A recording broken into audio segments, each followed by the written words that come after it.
And we have $10 from Corey H. It says, Puexel's Final Fantasy V run at SGDQ was the very first speedrun I ever watched, and I've been hooked ever since. This donation is dedicated to him, to all the great people at AGDQ, and to my grandfather, who is currently battling stage 4 cancer.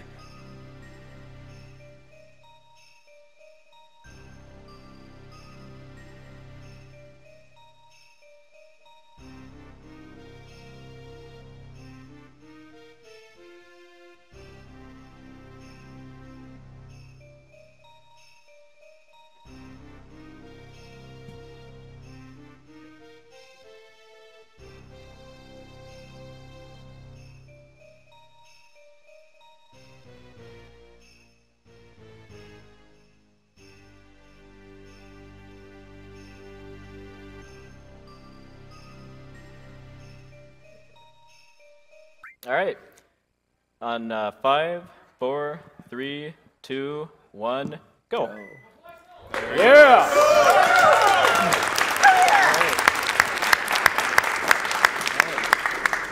All right, so I'm Puexel. This is Final Fantasy VII. I ran this for Awesome Games Done Quick 2012, which was a long time ago.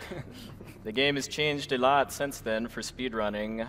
What I'm going to be running today is a category that's only existed for about a year and a half, I want to say, thanks to the discovery of a really major glitch called the Yuffie warping glitch, which is we're going to be starting to use roughly 2 hours into the run. It was NeoHeart that originally discovered the glitch, and then it was Zero Kainos who did basically all of the routing to make a speedrun that utilizes it. So I guess sit back and enjoy the ride. To put it in perspective, a runner named Cart7 actually got one of the best runs that's ever been done on console recently, and it was a 7:28. The estimate for this run's 3 hours. So the difference between the console version and the PC version is really big. So yeah, this is not going to be the Final Fantasy VII you're used to. We're going to be breaking this game really badly. Luckily, we're not using the MIDI music. Yes. Yeah. Yes, this is the Steam version of the game, which had a patch provided about a year ago from Square Enix to fix the music. And Thank you, Square Yes. Enix. They did something Thank right. you. No, I played this when I was a kid, okay, on PC. And like besides all the registry errors that it gave me, like the final battle doesn't even have the singing. It's just like beep, boop, beep, boop, boop, boop, boop. Should we do a quick roll call, I guess? Oh yeah, roll call. Roll call would be good, yeah. I'm Skate for a living. Uranium Anchor. Abda Jr. I'm Brosentia. That's Puexel. These are people. These are the people. These are the adoring fans. Yeah.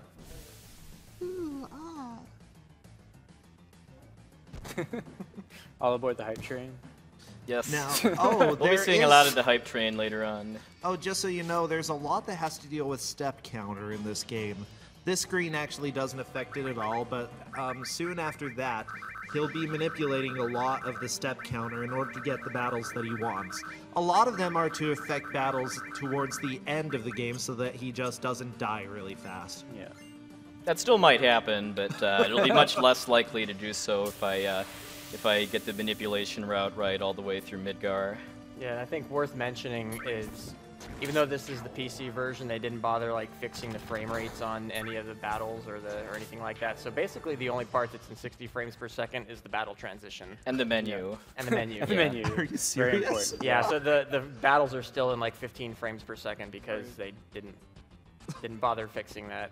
Yeah. So see, you'll hear here you'll see him walking a little bit into a cutscene. That's to set up a little bit of the step counter we were talking about earlier. And then we have a donation incentive for all the nameable characters. What are we naming this one? We are naming Cloud Ferdi. That's capital F, lowercase E-R-D-I.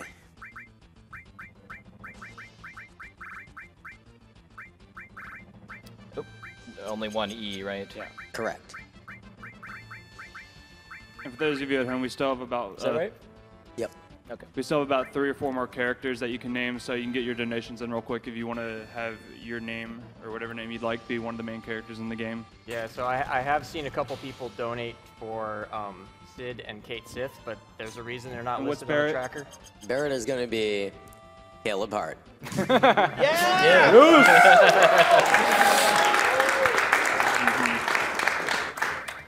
Yeah, shoutouts to this game for having 9 letters that you can use for naming the characters, which is huge for most RPGs.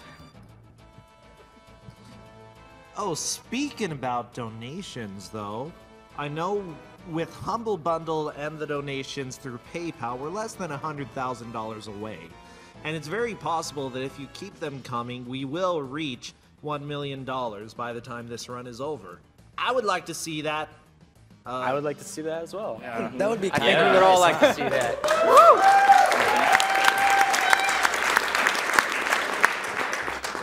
No pressure, though. No pressure, yeah. All the pressure.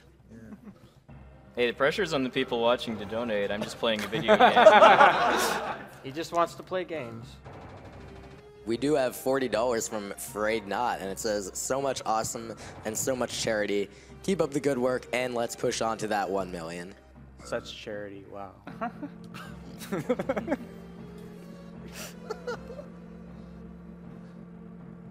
I guess this would be a bad time to mention that I absolutely hate that. I secretly knew that already. Looks like Caleb Har hates it too.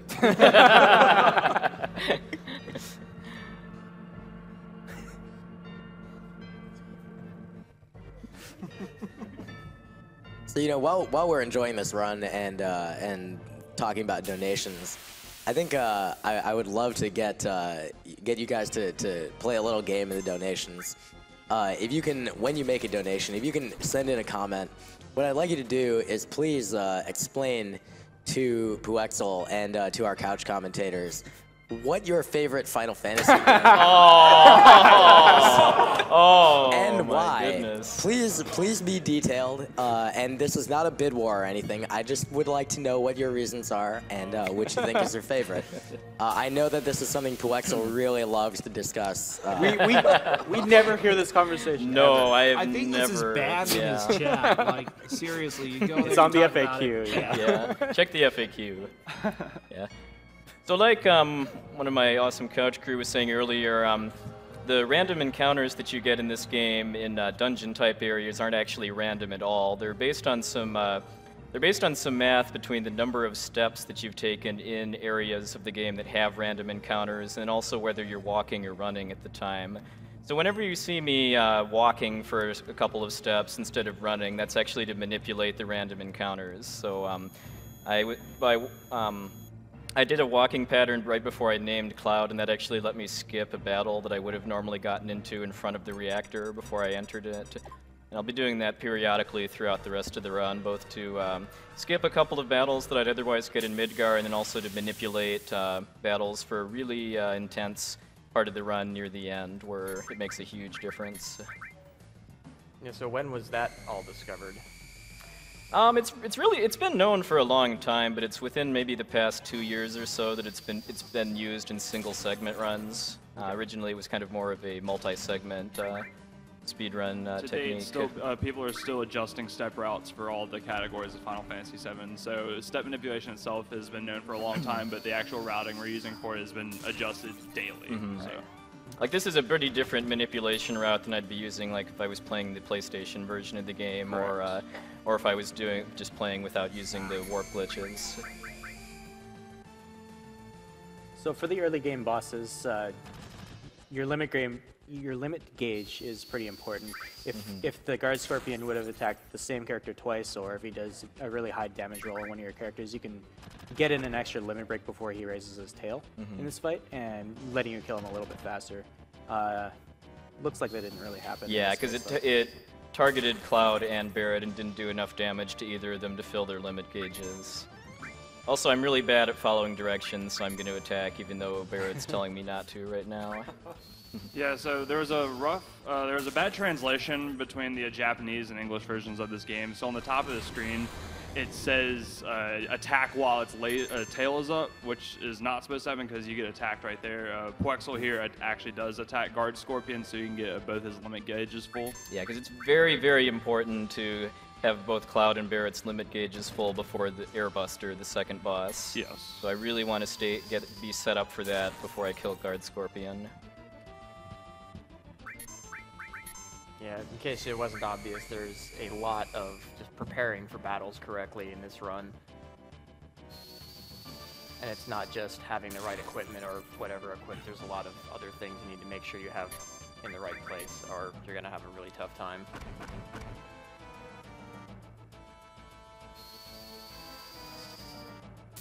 That should do it. All right, There we go. First boss down.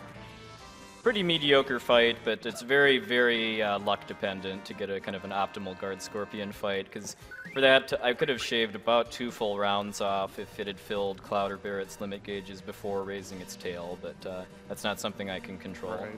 You do have the added benefit of that not happening, that both your characters' limit breaks are full for the next fight. You don't have to worry about filling them between now and then.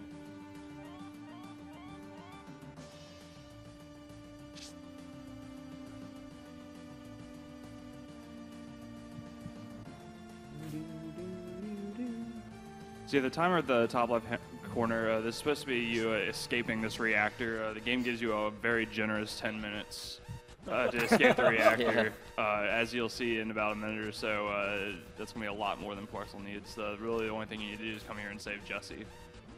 Yeah, slowest bomb ever. Do you have to save Jesse? Yes, Yeah. you do, because otherwise Biggs, for some reason, only has the passwords to one of the doors at the front of the reactor, so you are not able to leave until you save Jesse. Yeah, sadly, Avalanche is not a particularly well-organized terrorist. Especially since the code is only one button. That's a really easy code. I could do that. Well, it's only a PS1 So that's game. more The characters don't random have enough encounter memory yet. manipulation there, that walking pattern I did.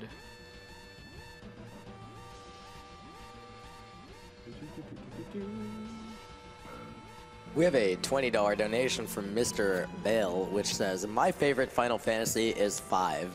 Evil trees, princess pirates, and a sick jog system that is the reason that game is played every year. Oh, and Gilgamesh. Never forget Gilgamesh and the Battle of the A legitimate answer for the first one? Wow. Well, okay, so I'm getting a bunch where people are like, oh, my vote is Die Hard for best Final Fantasy. Guys, this is AGDQ 2015, not 2013. Nah, whatever. Die Hard's good. So as you can see there's about a low 8 left on the clock. Maybe a high 7. I couldn't see, but It was yeah. like No, but the bomb 820 went or off so. anyway, so clearly the timer was wrong. Right. Yeah, it used Darkwing Duck style counting. Well, they're not. Like you said, they're not a very well organized. And by the way, for those of you all watching this right now, be paying attention to these next couple of FMVs that you're going to be seeing. It'll be very important later in the run. I won't give away all the spoilers, though.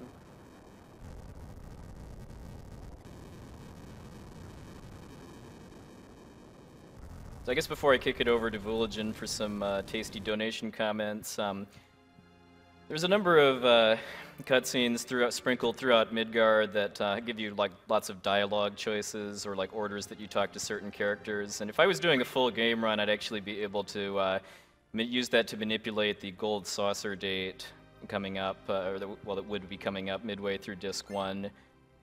But since we're not going to be playing that part of the game for reasons you'll have to stick around and find out.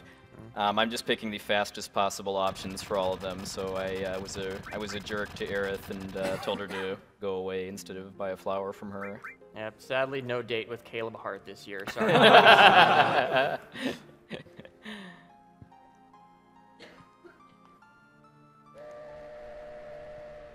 All right, well, I just want to remind you guys that we have cut off the bid war for Tifa's name, and we have a name for that, which I will give to Puexel as soon as he needs it. We'll be cutting off Eric's name, The Airbuster, the next boss. correct, when Puexel starts fighting Airbuster, and we will cut off Red 13 when he gets to the 60th floor of the Shinra Tower, that is at the end of the epic stair climb. And we do have several donations that are not related to the thing that I asked you guys to donate about. So I will spare Puexel for the moment. We had $20 from Super Saiyan Fife. It says, had to bid during my favorite game of all time and one of my favorite runners. Really hyped to see this run. This is the game that introduced me to RPGs, and I put way too many hours into it. Good luck, Puexel, and as much as I love animals, I can always get more. Save frames, kill animals. Thank you very much. I want to note, though, that saying it's his favorite game means that it's his favorite Final Fantasy, Puexel. Good to know. Wow. And we received $50 from Jeremy S. It says, in memory of Pop Dave, who bought me FF7, my first major game. Great marathon so far, and I'm looking forward to a strong finish. And we have $200 from Get Daved, and it just says, thanks again for a great event, AGDQ. And we have $500 from Straveris. It says, the animals must die. To clarify, it is a 100% item completion run. Animals do not qualify as items. Also, they make for tasty barbecue.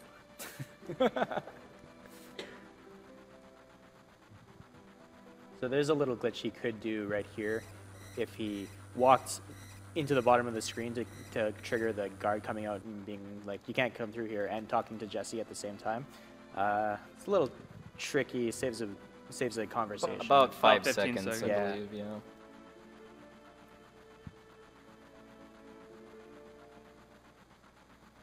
What's that called? It's called like paralysis. Paralysis glitch? dodge Yeah. glitch. Yeah, there's a couple cutscenes sprinkled throughout the game that you can skip. And I'll explain it a bit more when I actually do it for the first time, which is about like an hour and a half from now. Again, with this FMV, definitely be paying attention to these last couple of FMVs you saw. You'll be Amazed. familiar with them later. Hope you like trains. It's Doom Train's first appearance. Not to derail the conversation, but it looks... Oh, he started already. No, I love the animations here, okay? Like, this little person goes to the light pole. Doo-doo-doo-doo-doo. Oh, wait, no, they're not swinging around it yet, are they? That's a different one. Oh, no, that's it's the theirs. wrong one. We will Okay. see that later, but you're Okay. getting ahead of yourself. I just really want him to swing around the light pole. It's adorable. Get his Anyone- get his fireman on.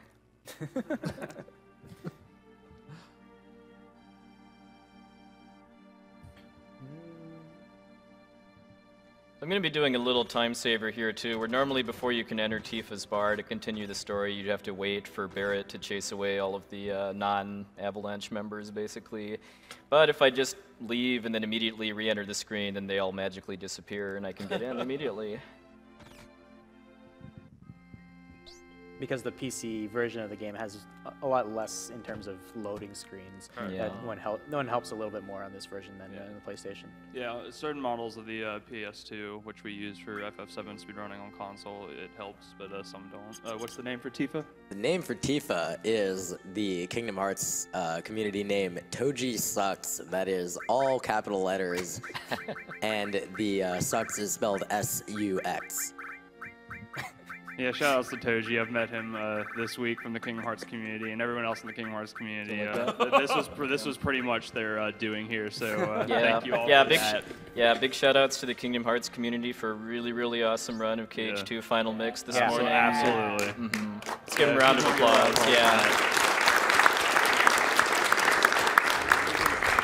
I know many people's sleep schedules died to watch that run, Yeah. so, including my own. I sadly have to go back and watch that one. Yes. Same, It's yeah. on my list. On my list. If I didn't have this run to do today, I would have watched the whole thing. I managed to catch the end of it, but I didn't get to see the whole thing. No, the guy is full of sin over there. Yeah, this for a while people thought when Final Fantasy X came out, the big boss in that game is called Sin.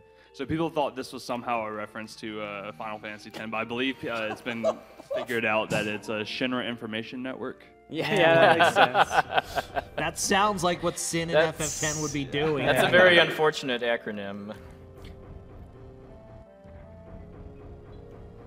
Quick note too that the reason I'm playing the PC version, like Abda said a bit ago, is because the loading times are quite a bit faster than on the PlayStation version. But the wrong warp glitch that I'm going to be doing later on the run only works on PC. And the reason it only works on PC, to my understanding, on the console version of Final Fantasy VII, memory is overwritten all the time. And part of the glitches that we're using this run have to do with memory that's being stored in the game. But in the PC version, since computers can handle a lot more, or could at the time, memory isn't overwritten. So that's really a big aspect of why most of these glitches work.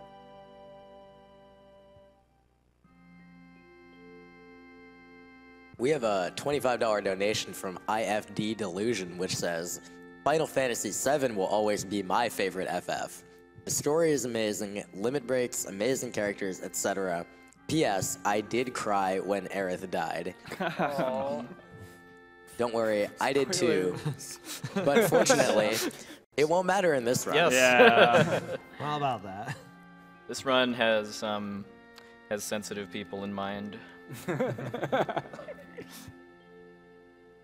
I freely admit I cried too the first time I played this game and beat Disc 1, even though I'd been spoiled massively in advance. Yeah.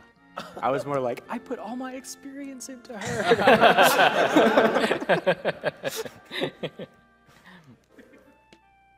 Makes me wonder just how many people who ever played this game ever managed to actually get her level 4 limit break. I would love to meet somebody that could figure it did. out without a guide. I mean, I got it, but I used a guide to I figure it know out. Zero Kainos does it quite often in his channel for a certain run of this game that he does. You guys got it? Wow. Oh, Maybe not on the first. That's run. why it was news to me that Demon's Gate is actually hard, because every casual playthrough I did of this, I had great gospel by then. Yeah. Skate, are you inviting us to also have a category discussion in addition to Best Final Fantasy? Because I mean, I didn't say that, but I'm also not going to say no either. For those of you that don't know, this game in the Final Fantasy community by far has the most categories, and a lot of that's due to this version. There's just a lot of really cool things you can do with this version in terms of glitches and warps and what options you have to do. So. And what Puexel just did right there, he just skipped a tutorial which teaches you how to use materia, which is the primary use of like spells and moves in this game. We don't want to watch that though. I think It's like at least 2 or 3 minutes yeah. long, yeah. It's funny in this version because the menu runs at 60 frames a second, so the if you're mashing the OK button, the text boxes just, they look like subliminal messages almost with how fast they appear and disappear. You will use the materia system. You love the materia system. That's why I put lard in my coffee. I believe this is the only time in the game you hear what's Barrett's theme. This is Barrett's theme. Yeah. Oh, is that what it is? If you get the Barrett date in the gold That's saucer, true. it's Yeah, I here forgot then about that. too. How could I forget about that? this is fantastic. We're receiving some rather strong opinions in these. We got $50 from Reverend Verse that says Final Fantasy VI is easily the best Final Fantasy. Any opinions otherwise are incorrect. Bulletin, do you understand what you've done? So, if I you think he does. disagree, feel think he free to knows send in exactly some money Yes. and express your own opinion. We also received $25 from Mark H. that says, here's to my favorite Final Fantasy, the best designed one, the one with no flaws, and the best story. Final Fantasy VIII. I was going to ask if he was talking about Mystic Quest, but yeah. And we have $10 from Lightning, which says, my favorite Final Fantasy is Final Fantasy 13 because hallways are cool and so is Lightning. Donation goes to runner's choice as long as it's the right choice. Killing So the Puexel animals. is just going to do a really quick menu here, switching some items out, and he also grabbed a free high potion from one of the cart attendants in the train. Yeah, so he's deliberately running out the timer here because it's step counter manipulation. Correct. It's also just faster in real time too, because I mean each train car you make it through lets you skip one screen worth of train tunnel in this next segment here, but there's a lot of text on each train car, so it does, even though you get an extra encounter because of having to go through this tunnel, it ends up being faster than going all the way to the end of the train car. Each train cart costs you about 15 seconds in real time. And as you'll see here from most of these screens Puexel's been going through, there's a lot faster than 15 seconds. So like right here, that's like 4 or 5 so. seconds, yeah.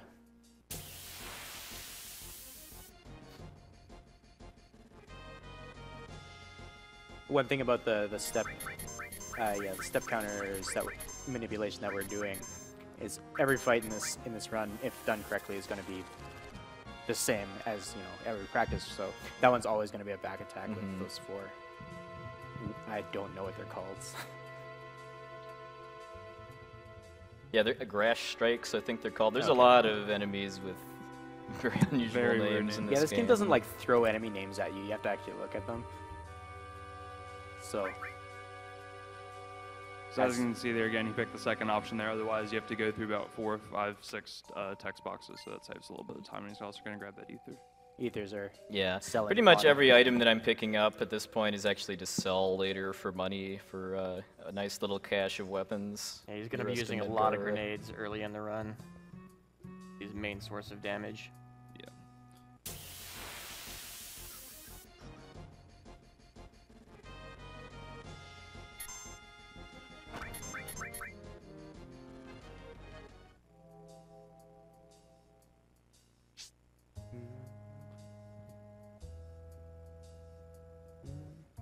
We have a $50 donation from one Essentia. Oh my gosh. Uh-oh.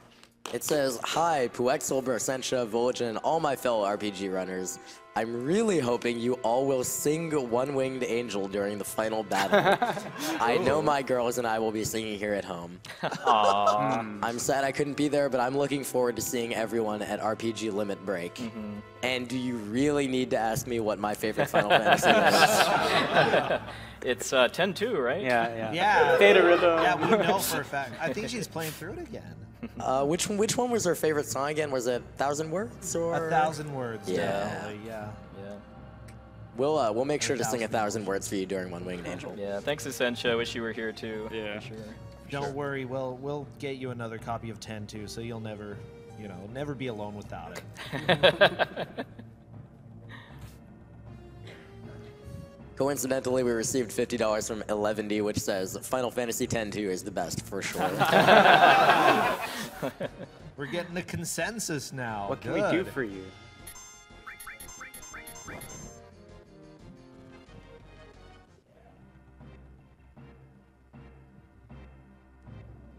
There's so much wasted space in this place. No kidding. Shinra skimps on interior decorators, I guess. Yeah, so just a reminder, the cutoff for the Eris name is coming up pretty soon here, Right. so you're going to snipe it, do it now. Yeah, just a couple minutes. Or if you want to just barely miss getting her name, you can donate just a few minutes after. That's a good strategy, I think.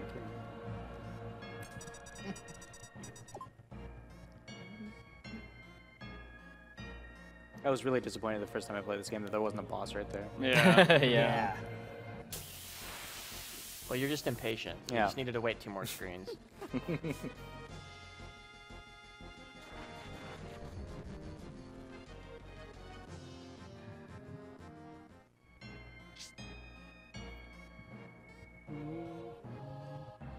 And one thing to note that might just seem trivial for most of us that run this game, but Puexel is running away from every single encounter. And that's for PC version and console version. I still find it kind of remarkable that we can go through this game without really grinding out for experience in any version, any category of this game that pretty much stands. So I find that really impressive. Yeah, there's a couple of very specific fights that he uses to get giant piles of experience that you'll see later. And that's really all you need for this run. Yeah, because unlike in a lot of other Final Fantasy games, you do get experience points from bosses that you fight in this game, and quite a bit of it too. So you're able to both ride on that experience and also use strategies that make it so that your level and your equipment aren't really that important. Right. Well, there's also the fact that members of characters that you have that aren't currently in your party still get some experience as well. Yeah, 50%. All right, if you want to give him a second for this is a kind of precise little mini game right here. First Yes, try every time. Yeah. I don't know what the window for that is, but it's definitely in the frames. It's Correct. a really, really tight trigger. And the weird thing about that little mini game, it's used to open this door over here, but there's actually no audio or visual cues. The only visual cue that's there, if you see it, it's too late. So you really need to know beforehand when to hit the button. Yeah, it's about there. a second and a half after you clear, I think it's Tifa's text box, before you need to press the OK button to press the switch. You basically just keep failing until you get it in, Right. Yeah. in casual play. All right, so I think we're going to go ahead and cut off the bid war for Eris's name. So we'll be naming her in about 2 to 3 minutes. Oh, we should have had an Eris versus Aerith bid war. Oh, yeah. In the Japanese translation, I don't know which one's which, but in the It's Japanese... Erisu in the Japanese Yeah. version, and Su can mean either S or TH, and if you convert it to English. Right. So sometimes we'll call her Eris, sometimes we'll call her Aerith. I interchange them all the time and just don't even think about it.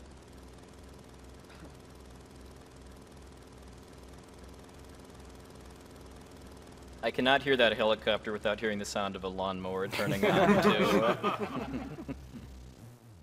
All right, so coming up here, this is Airbuster, the second boss, and now you're going to see why it was so important for me to max out some of my characters' limit gauges before I got here. Because this is an automatic side attack, and the battle also has a unique mechanic to it where if you hit Airbuster in the back, you get a 5 times damage multiplier, and bam.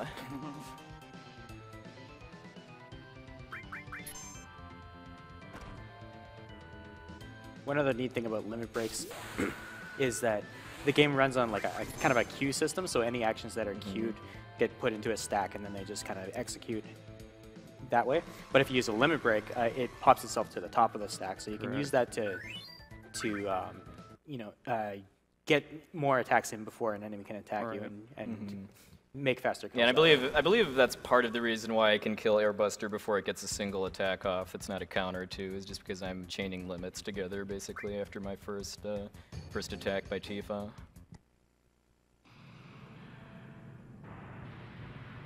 All the drama of this scene taken out by the models. Of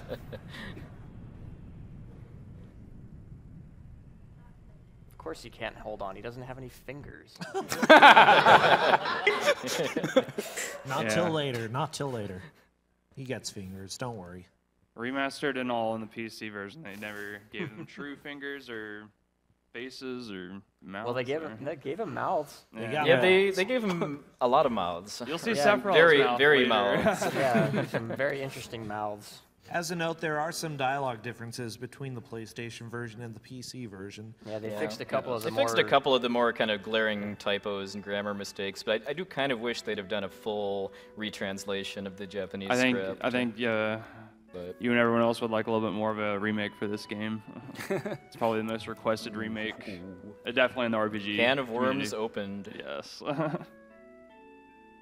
Speaking of which, we have a $50 donation from Sorts. It says, thanks for running my favorite game of all time, Final Fantasy VII. The amazing soundtrack brings me back to Christmas 1997. Hopefully, I'll live 500 years to play the remake. Yeah. Thanks to the runners for fighting the good fight against cancer and kill the animals. Yeah, strangely enough, nothing that you say to Aerith in this cutscene here has any effect whatsoever on the Gold Saucer date. So calling her a drunk, that's okay. She still wants to go out with you. Yep. Yeah. That's probably how she gets most of her. All right, Bullision, do you have the name ready for Eris? As a matter of fact, I do. It's a very clever name. I'm a fan of this one. It is Sean Bean. Sean Bean. And there's no space, right? Sean Correct. Bean is There's really no going to like space. this round No then. space. He's really going to like it. Like that? Yep. Correct. All right. Sean Bean, the flower girl.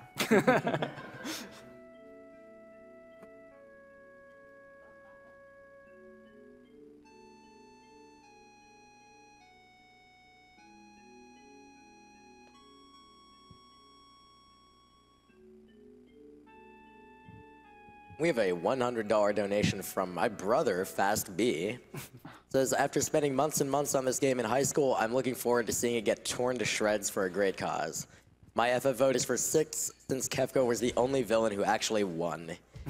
P.S. Speaking of great causes, save the freaking animals. They're just trying to help.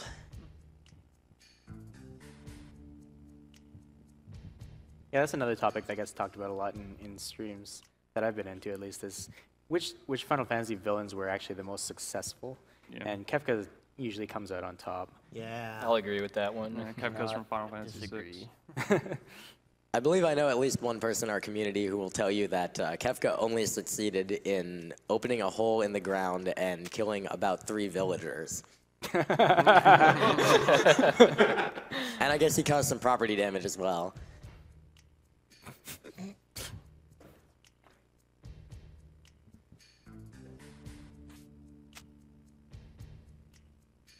All right, so coming up here, we've got a little bit of kind of a minor mini game where we have to help Aerith escape, or I'm sorry, Sean Bean escape from some soldiers here, and you do have a bit of flexibility with how exactly you do it.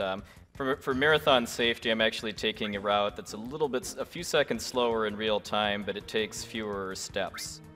So this is just to give me a little extra buffer room in case I make any mistakes with my step counter manipulation route for the rest of the run. So the step counter is saved along with your save game, so. When I said route too, I just meant which barrel I pushed over, because the fastest route through this mini game is to push one of the barrels onto the right soldier and then just tell her to run away from the other two. Mm-hmm.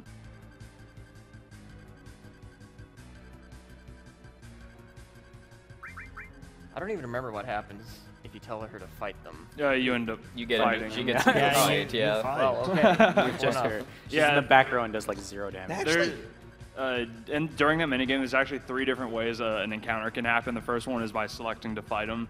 The second one is by pushing the wrong barrel onto one of the soldiers. And the third one is by actually walking around out there. Puexel wasn't moving around, but you can actually move around up there. And it's, like he said, it's way where you can actually make up some steps if you're a little bit ahead on the step count. But he decided not to.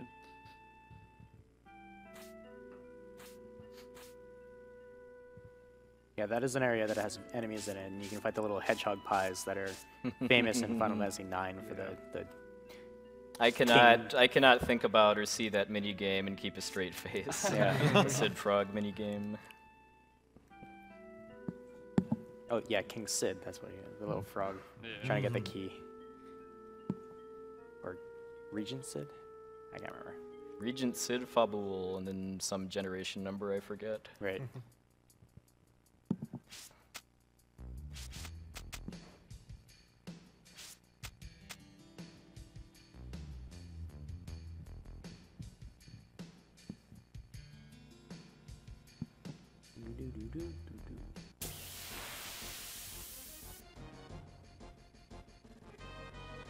So yeah, this is a goblin encounter. Puexel's going to want to try to get away from this as quick as he can because these two here will steal items from your inventory, and the only way to get them back is to kill them. And at this point in the run, we pretty much need everything in our inventory to buy what we need, which are going to be grenades. However, later in the run, we will be going back to that encounter for other reasons. Yeah. now there is a reason why you attack, right? Yeah, I was doing a safety strat for that encounter too, where because I have the battle mode set to active, I can basically gain credit towards my party running away during attack animations. So by having both Aerith and Cloud attack the thieves, I wasn't actually trying to kill them, I was basically just trying to delay their turns by a few seconds to give me enough time to run away before they actually try to steal stuff.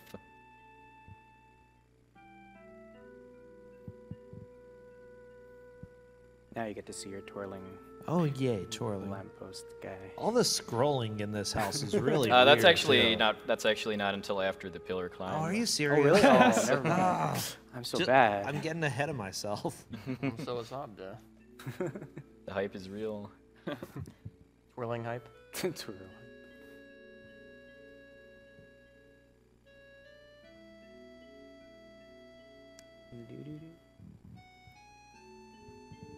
Puexel, I have a couple donation comments coming in on a somewhat common theme here.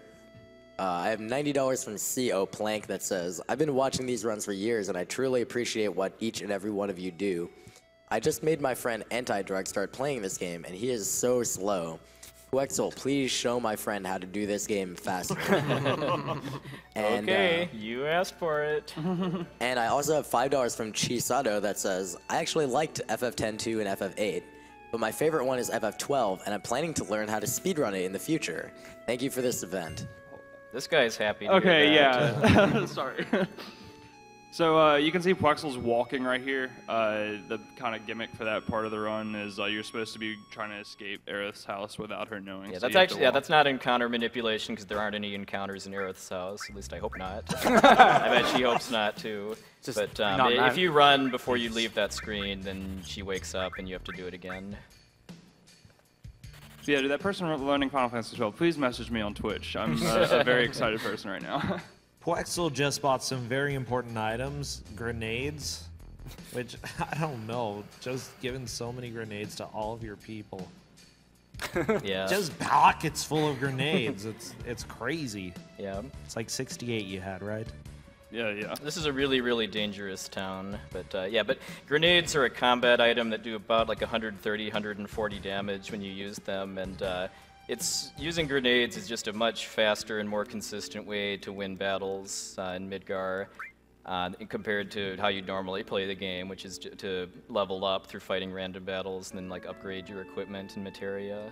And it's interesting, in a run on console, using grenades as your primary form of dealing damage is actually the best way to do it for about 2.5 hours, which, as me, when I learned this speedrun, I thought it was just going to be attacking, like I did when I played it casually. So I find it kind of interesting that they didn't try to make an emphasis, like in any strategy guides or anything, that they use grenades. Yeah, well then after that you graduate to Molotov. Yeah. Yes.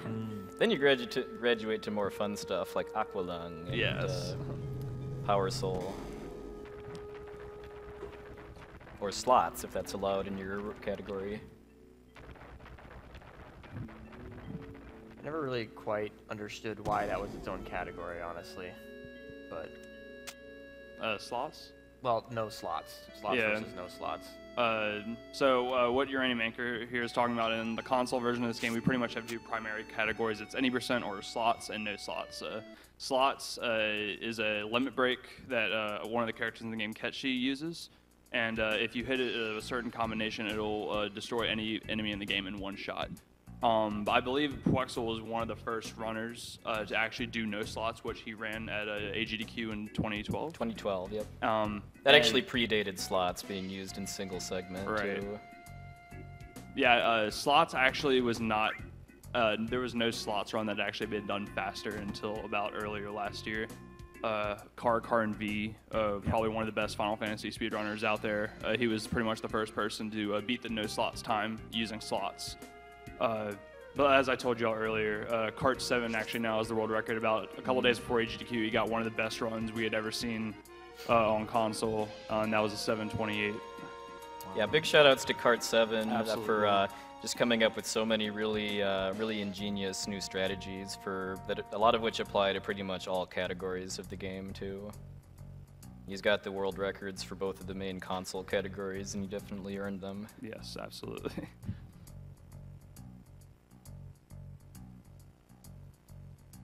Well, here we are in a wall market. Yes, Walmart. I believe we have a special mini game coming up soon that we need Oh, to yes. prepare for. Oh too. yeah, the best minigame. So anyway, at this point in this story, we need to get into Don Corneo's mansion to rescue Tifa, basically. And the bare minimum that you need to do in Wall Market is get a dress and a wig. But there's extra items you can get that'll affect who Don Corneo picks for his date. And in my route, I'm going to be getting a tiara and a cologne. Having the best possible of both of those will make him choose Cloud. And having him pick Cloud, in addition to being hilarious, also lets me skip 2 fights that I'd otherwise be getting in Corneo's mansion. And then the time to get the tiara and the cologne is less than the time the fights would take.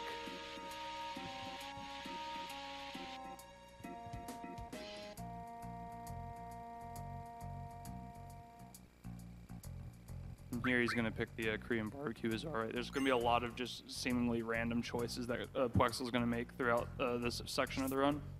And that's all, like he said, to just get the best items possible.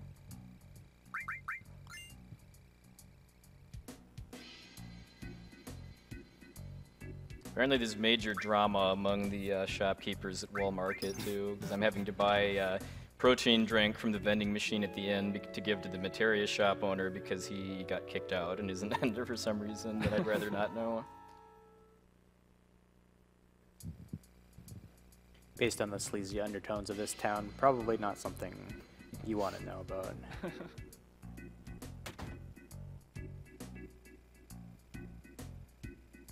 We have a $10 donation from an anonymous donor. It says, shout out to my boy Snowboarder as a profession, doing that sweet commentary. And my main man Village and rocking those donations. Oh hey, that's me. Also, good luck with the step count, Puexel. No pressure, there are only 130,000 people watching. Also, the best Final Fantasy game is the mobile game, Final Fantasy All the Bravest, because I love giving Square Enix money.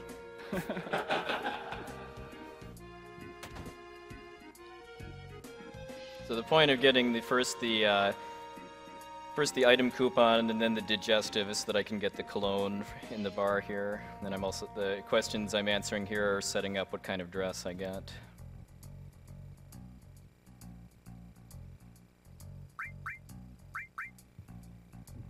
We also have $10 from Steel Cow that says, the best Final Fantasy All the Bravest. Deep gameplay, fantastic story, and absolutely no abuse of the micropayment systems at all. Getting a little social commentary in these donation comments here. Yeah, basically no one plays that. Well, a few people play. I don't know. I don't know. If you have a like iPod or something, you can get it. Okay, so it is time. brought to you by It is time to do a little mini game here to get the wig, the squats mini game, which we had some very generous donations for our boy Caleb here to show us how it's done.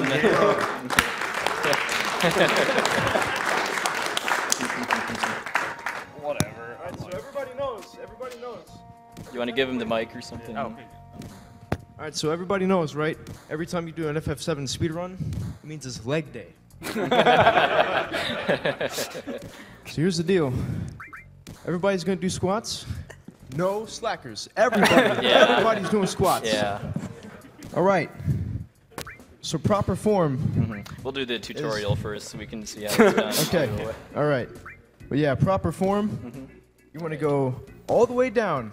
I don't want to see any skimpers. Yes, all the way down, all the way down, all the way down.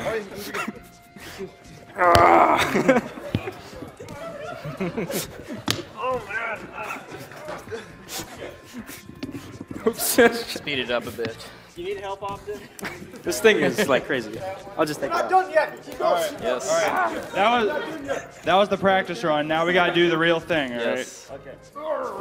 Everyone got it? All right, here we go. People in the crowd, feel free to go as well. Yes. All right, here we go. Here we go. I want to do this. If you don't know what you're doing, you scratch your head too.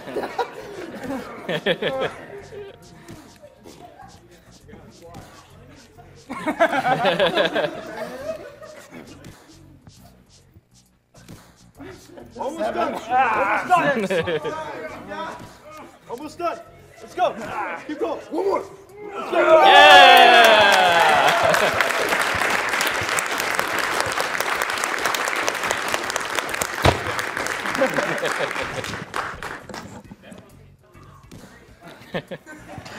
Most exercise like most of us got this week. Man, now I wish I could have been in on that too.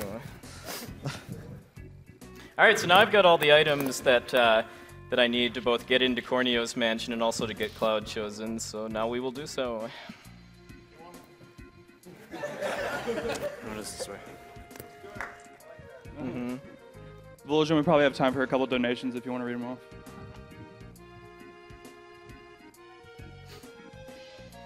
Sorry, I was catching my breath. It's rather strenuous compared to all the other nothing I've done this week. Let me just catch up. All right. Big So- shout outs to everybody that donated to make us make fools out of ourselves on the internet. We should have invited them to join us at home, you know. Indeed, that was $3,385.26 Nice. donated Thank for you all that for that. incentive. New YouTube hit.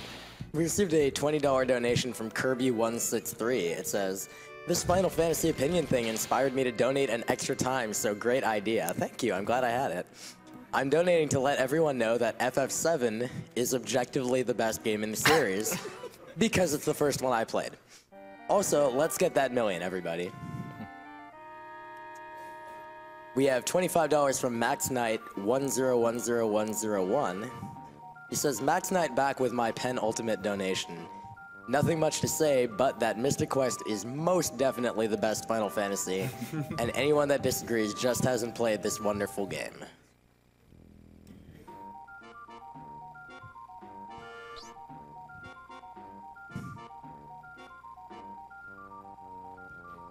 And we have $25 from Placeholder Pigeon. It says, been watching all week and had to get off my butt and donate. Thanks to all the runners and staff for making such a great event for an awesome cause. And we had $20 from Anima321. Hi everyone, awesome AGDQ this year again. Thank you all for what you do. FF7 was one of my favorite childhood games, so I had to donate during this run. By the way, let's kill the animals. Just a quick side note, this room is really creepy. Yeah. Yeah, I don't think anybody wants to know. I'm kind of glad that the TV I played this on when the game first came out didn't have like high enough contrast for me to really be able to tell what any of the stuff in the bottom of half of this room is. See a wood stove oven, so they probably make like food. Yeah. S'mores, maybe? There's a mace, like not bear mace, like an actual spiky mace, you know. They probably just have their medieval fight club down there. It's fine. No, don't worry, it's just a meat tenderizer.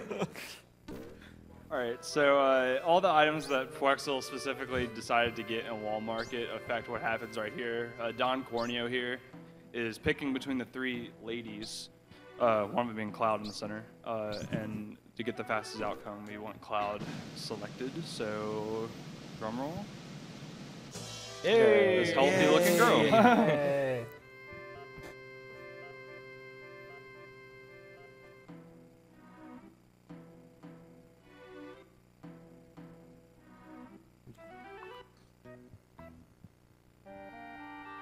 Real quick, before this next encounter, we've got a $1 donation from Agora. Ooh. Oh, hey, Agora. It says, Voligen, why would you do this? I can barely donate this marathon. Ugh. Final Fantasy X-2 is the best Final Fantasy. I plan on becoming the X-2 queen. What is my life coming to save me? You definitely give a follow to Agora. She's a very, very, very good Final Fantasy X-2 runner. She definitely is. And we have another community donation, $20 from No Cash, No Cash. Oh, yeah, really, really good Final Fantasy IV speedrunner. He says, good luck, Puexel. I'm excited to see an awesome run for such a great cause. Thank you, No Cash. No cash. But his name's a lie, though. He just donated. Yeah. And I'm glad that it's a lie. Well, it might not be a lie now. Secret trapdoors in your bedroom. Why do you have that? Why do you need that? Meanwhile... Yeah, this is like kind of the first look at Shinra Corp.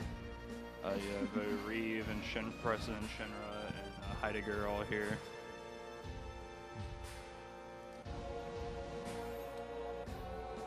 I think President Shinra only gets like 2 scenes in the whole game, and one of them has a sword sticking out of his back. So. Well, actually, you got the Airbuster one, then this, and then the next one. I believe that cigar he's smoking is only in the PC version, too. That's what they gave him instead of a mouth. Because he already had I think he already had his mustache in the original version. All right. What's a billionaire without some cigar chomping, right?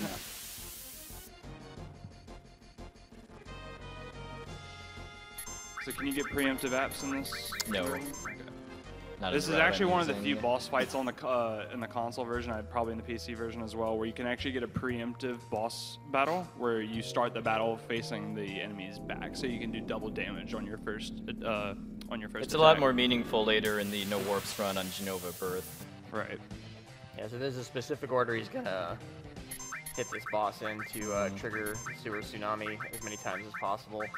Yeah, casting Bolt on the first round, it actually does less damage than a grenade would, but it also manipulates App's AI so that it alternates between using Sewer Tsunami, which hurts itself, as well as me, or doing nothing for hopefully the whole rest of the fight. Yeah, and Sewer Tsunami does much more damage to the boss itself than to your party, so it's definitely... I'm also trying to use a pretty subtle trick with the kind of manipulating when Sewer Tsunami fills Tifa's limit gauge to help her get another grenade off before App's next turn. That was a strategy developed by Cart7 not too long ago. And...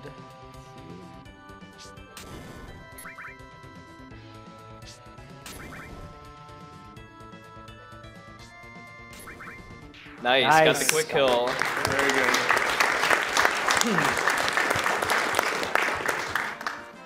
So I basically was able to just squeeze off one more grenade before its third Sewer Tsunami, which would have actually done more damage to me than to the boss.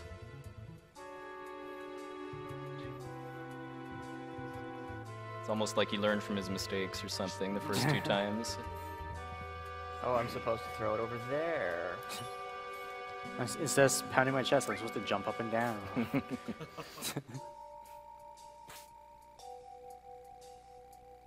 We have a $5 donation from Dan Bartlett. It says Final Fantasy VII is the best because, as everyone knows, this game are sick. That's a very, very well-known typo that unfortunately got fixed in this version. And just to remind anyone that's joined us recently, we're about 55 minutes into this run. Basically, we're looking for you guys in the donation comments during this run to share with our runner Puexel your favorite Final Fantasy game. It must be an actual Final Fantasy game. I'm not accepting Legend of Dragoon, Die Hard, or Suikoden 2, no matter how much you love or are thinking you're clever or whatever. Gotta be a Final Fantasy game. I want to know the reasons why. Please be detailed. Is nothing they all suck an acceptable answer, or not this time? If that's your opinion, Uranium Anchor, I'm sure there are No, lots it's of not people my who would like to opinion. donate. And, If that's your opinion, we have some matters to discuss. and after tell you this why you're run. wrong. No, I'm just on this couch to just hate on this game, that's all. Also, don't forget, keep donations coming in because we're getting really close with our donations as well as the Humble Bundle together to getting $1 million. So we could do it during this run. We're really, really close. Very close. Oh wow, a lot closer than I thought, yeah. Yeah. I mean, like, holy crap. So close. Alright, so this is kind of like a small puzzle. Puexel's going to be moving these trains around so he can eventually get to the next screen. Yeah. If I'd have made some movement errors earlier on and I was behind on my step counter route, I could have actually moved the first train again, and then it would take less steps to get to the exit. But I'm actually doing pretty well so far, so I don't. I mean, that's slower in real time, so I don't need to do that except kind of as a backup strat. Yeah. Also, he calls it a puzzle, but you basically just go in one train, then go in the other train. So yeah, you see Puexel taking small steps throughout this run. Movement in this game is not very friendly, and it takes very, very many runs of practice in order to be able to be very good at it. So being 1 or 2 steps off your step count sometimes can be really bad. So it takes a lot of concentration to be able to route that out and to be able to execute it every single time. It makes it look a lot easier than it really is. Yeah, because keep in mind, this is a 3D game that I'm having to play with only D-pad controls, as in 4 D-pad buttons, just because the game came out before the DualShock controller, and they didn't. I mean, the PC version lets you use analog controllers with it, but if you do that, then you have to use that for menus too, which I don't want to do. So I'm just using D-pad because that's what I'm used to from playing on PlayStation console. Like, for example, sometimes you can be holding up on the D-pad, and on one screen you'll go up, but on another screen you'll go, like, northeast or northwest or something. Yeah, the camera perspective sometimes can be a thorn in my side for this game. Right. For example, this area. Yes. Yeah. Optimizing movement up this pillar climb is actually really, really difficult, just because of how many corners I have to turn as tightly as possible.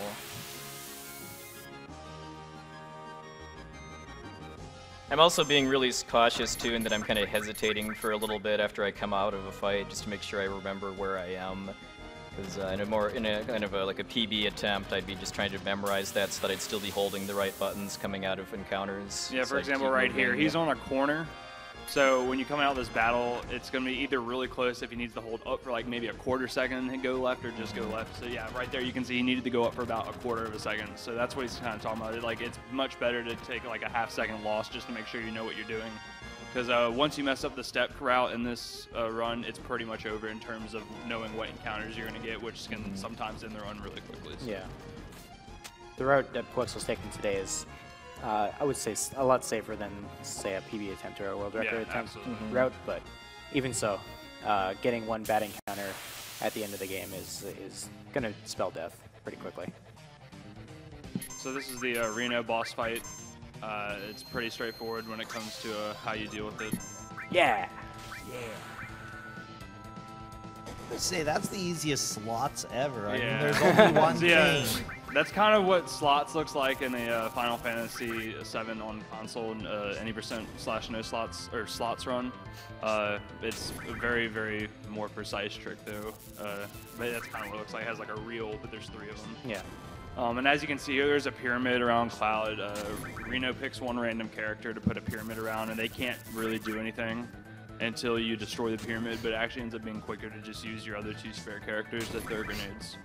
Yeah, him doing it on Cloud is actually the worst possible thing you Yeah. can do, because he will not Reno will not attack characters that are in a pyramid, and that makes it he did it before he used Braver though, so I'll still have that ready for Rufus. So Right. okay, I mean if I'd have gotten it off and then he pyramided him, that would have been pretty bad.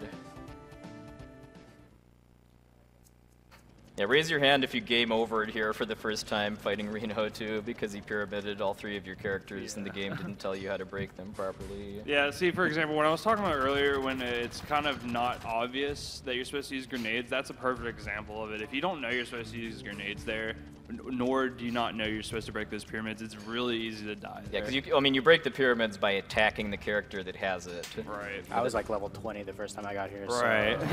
It's not really. It doesn't explain it too well how exactly you're supposed to fight Reno safely. I think I had Blade Beam. One thing I said at the start of the run too is I actually set fixed camera mode because the battles probably look a little bit differently than most people's experiences with the game, and that's just my personal preference, basically.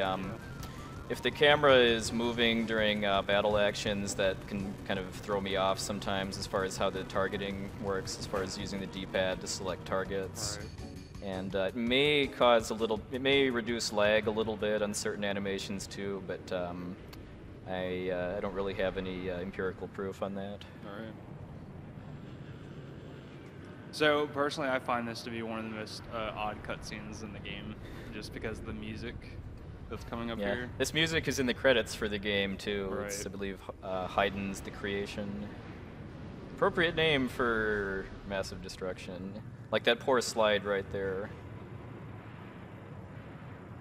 So yeah, it seems like they're destroying Midgar, and then Yeah.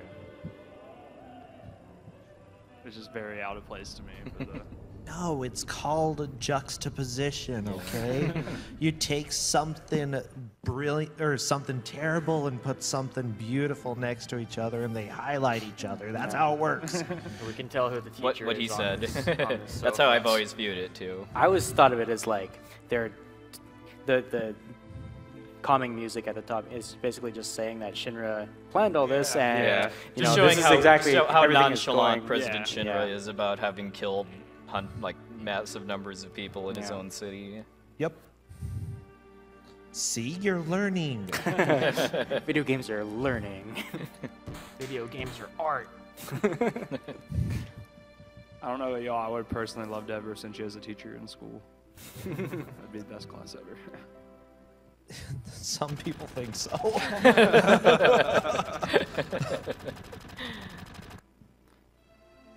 So yeah, this cutscene here, when they destroyed the reactor, it cut off a part of Midgar. So they're trying to figure out a way to get to it, and Barrett, his family, or his daughter, is in that other side, so they're really trying to make an urgent movement over there so they can reunite. That poor slide too. I mean, Yeah, it'll never get slid again. It's still happy though, so whatever. At least that little dome cat is smiling. I guess. Villagen is probably another good time for donations. yeah. Let me just quick point out too that this next screen I'm about to move through is one of the most difficult in the game for movement optimization too. I'm sure everybody watching this that's played the game has probably fought many house enemies while just trying to figure out where to go exactly to get out of this screen. I personally hate it still. Yeah, if you want to read some donations. Yeah, so take it away, Villagen. So we received a bunch of donations related to the squat demonstration earlier. We received $20 from Grift, donated a second time this marathon, again for my grandma who passed away from breast cancer several years ago. Thanks for getting me to get off my butt and squat for 30 seconds. Kill the cancer, kill the animals. And we received $10 from 8 Escape. I joined in at home, squats for life, and save the animals. And we received $17 from Alex203, $1 for every squat I just did. Squats kill my knees, and the dollars kill the animals. We also received $23 from BRHH that says, shut up, don't cry, here's $1 per squat. Since we received a number of those $1 per squat donations, if you also did squats at home, feel free to donate $1 per squat, or if you don't remember how many you did, or you did too many because you're such a beast, you can feel free to just donate 10 or 20 or something like that. Oh yes. Oh yeah, this is the best. Twirl. And you get the weird scrolling right next to it. Whee! Twirl. Go Bigs! Okay, run's over, guys. Yeah. That was all he came for. This was a Lamppost twirl person. lamp swinging RTA. Yeah. A new category for this game.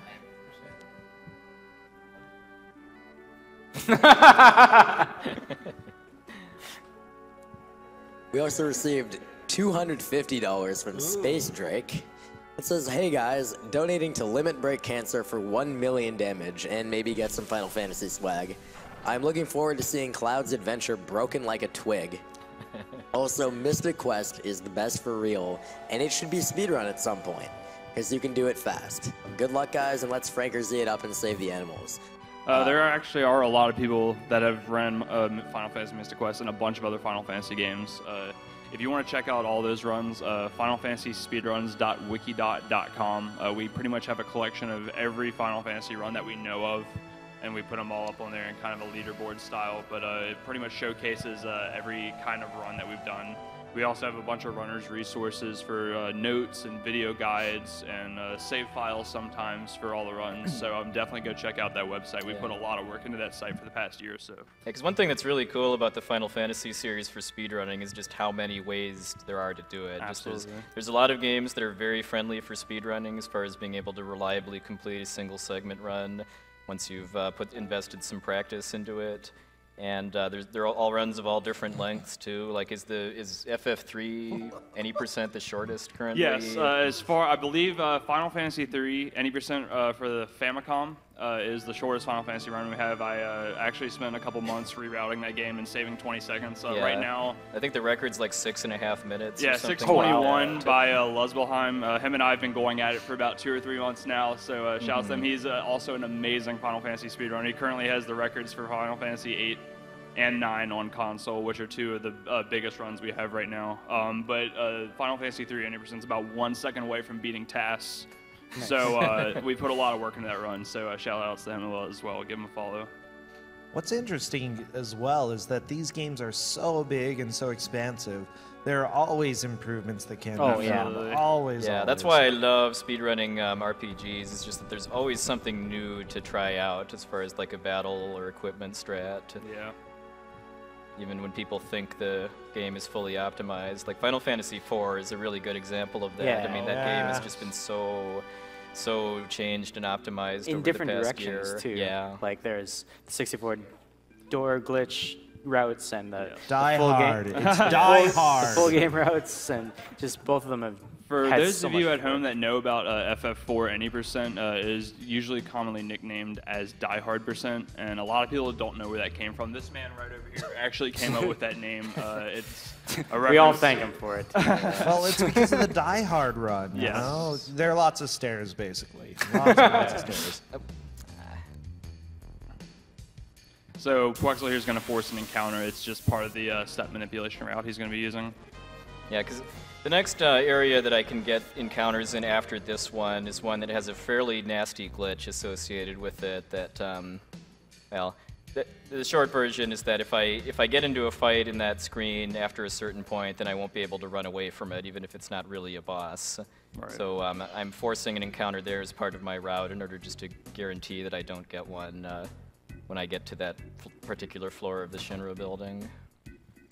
So I've made this mistake too many times right here. He's grabbing batteries. The next area he's going to be going into, you need batteries, and I've done it more than once where I just completely Batteries forget. are not included with this game. Sadly.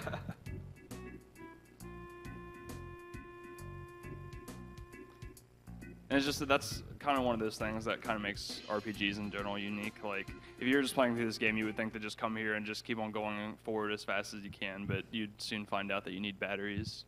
It's just, out of all things.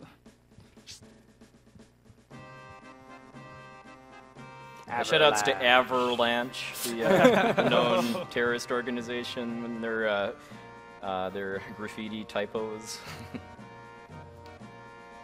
They didn't go to school. I mean, whoever's going and graffitiing Avalanche. So he's gonna put the first battery in this terminal here. This propeller takes way too long to turn Yeah. around too. Okay, you can stop now. No, just Nope. How about now? Or now? Or The battery also dies really quickly. Yeah. They didn't give me very good batteries, but they get the job done. It's only 100 gills. So. Yeah, for 3 of them. For 3. Well, So you or need 3, 300 it's for all 100 of them, apiece. yeah. It's mandatory to get 3 batteries, so you have to have 300 gil to get the batteries, but in this run we only use 2 of them. The third one is to just get a treasure chest up there as like an ether or So something. here in audio keys, you should probably be quiet real quick. Yeah! Sorry, I'm really excited. I've never seen you get it first try. Yeah, Plus you got it I have twice. no idea why that's actually a lot more generous than the switch puzzle in the second Mako reactor, but since I've started running PC, I've actually been having more issues with that pipe jump than with the switch puzzle. Just because the controller input lag is a little bit different from console. Yeah, Puexel, if it's alright with you, think we have time for some more donations, or do you want to wait until the stairs? Oh, we can go ahead and start now. I guess, Yeah, Lucian, if you have some more donations, that'd be a good time for it. But let me actually just explain quick too. At this point, you have 2 options for breaking into Shinra headquarters to rescue Aerith. You can either go in the front door, which you have a couple of forced battles, and then you go up an elevator where you stop at a random number of floors that have random results. You either get into more battles or you get run into shared Shinra employees, and there's a very, very low chance that going up the elevator could actually be the fastest route to get up there, but it's only I want to say 2% or so. Yeah. So climbing up the stairs, even though it's pretty boring for a couple minutes, is the most consistent way to get into the Shinra building for a single segment speedrun. Yeah, I've done these stairs so many times now, but you can actually go through these stairs really slow or really fast depending on how well your reaction And just so I won't have times to are. interrupt the donation comments too, there's an elixir about halfway up these stairs that I'm going to skip on purpose just because I don't need it in this route and it would be taking up space in my inventory. Yeah, Lucian, if you had some donations. Oh, I do have some donations. I have a fair number of donations, as a matter of fact. We have a $50 anonymous donation. This one's pretty good. I've been wanting to say this for a while. FF1 has the coolest concept with time loops. FF2 has the most interesting level up system.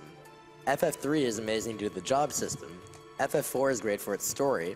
FF5 has awesome characters. FF6 has the greatest antagonist. FF7 has the milestone greatness of first 3D FF. FF8 has perfect use of its draw system.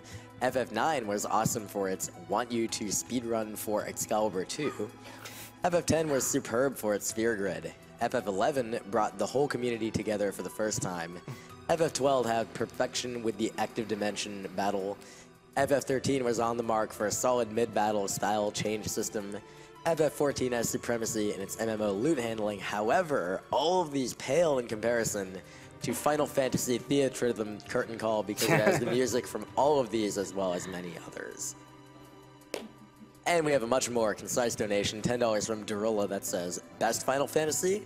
Obviously Final Fantasy Adventure.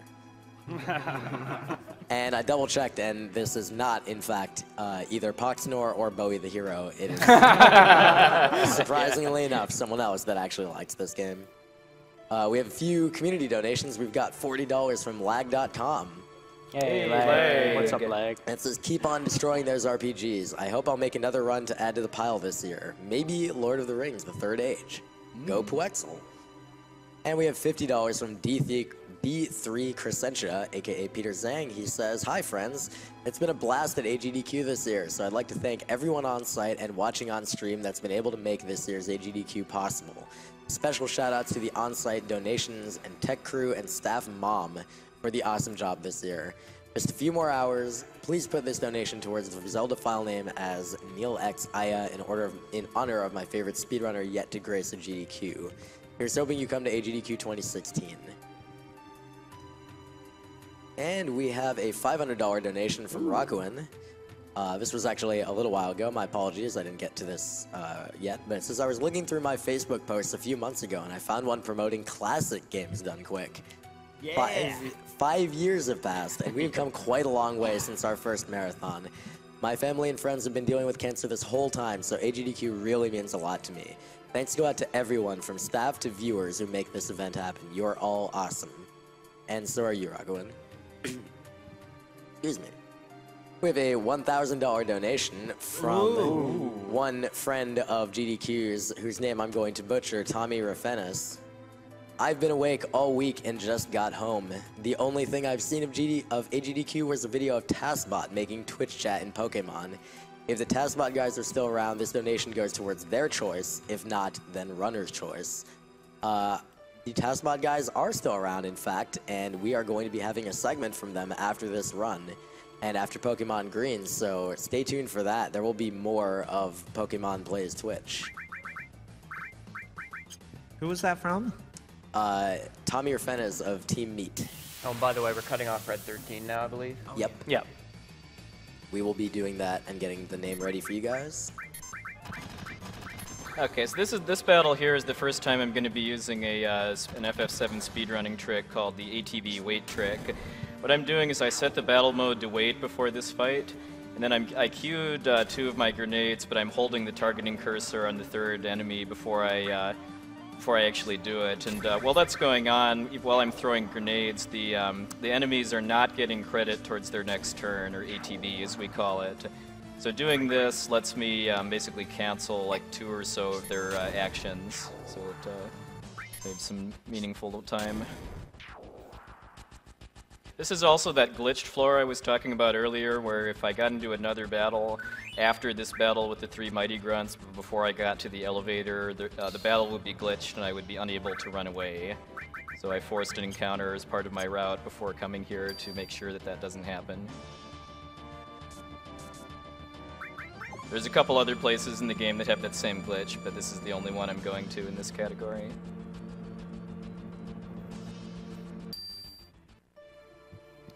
Alright, so personally, here's my absolute least favorite part of this game. This run, anyway. This is the guard sneaking minigame.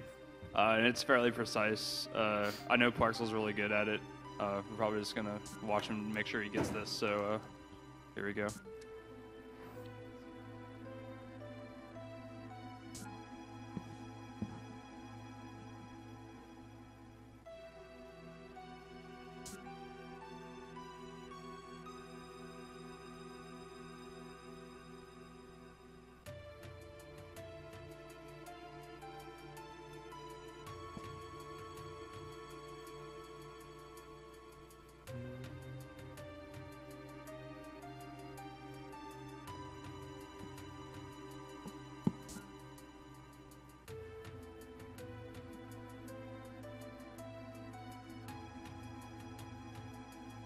There we go. Good job. Nice.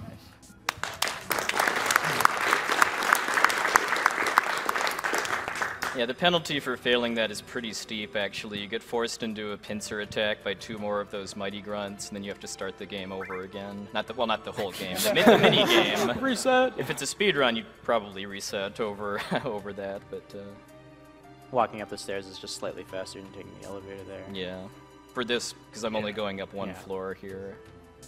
So the point of this minigame here is you're supposed to go into this library and read some books to find out this password here. But in this category, it doesn't really matter. So we're just going to guess blindly in the dark, and he ends up getting on the second try. Yeah, in other categories, I might need the elemental materia, which is the prize for getting the password first try. But in this category, I don't. So I basically just try to guess. The 3rd and 6th password, orbs and hojo, are always wrong. So if I guess the 2nd password and it's still wrong, then I'll just go to the 4th one. So then here is also kind of another puzzle. I don't really consider it a puzzle, but a lot of people do. So yeah, my theory on why the Shinra building has this floor on it is that it's kind of a hazing or something like that for if a Shinra employee leaves their access card at home, they have to do this in order to get to work. When you're making that kind of money, you have to have fun with it, right? now, Puexel can correct me if I'm wrong here, but I believe that first crate that he got, if you put that Midgard part in a certain slot, it doesn't really matter what order you get the rest of the parts in. I think it's the order you open the chests and not the Right. order you place them in. Because I mean, I've placed them in different orders and different runs, and it's never affected the order that I open the chests. Right. You can only carry one at once. Yeah, the other chests are locked in before you place it too.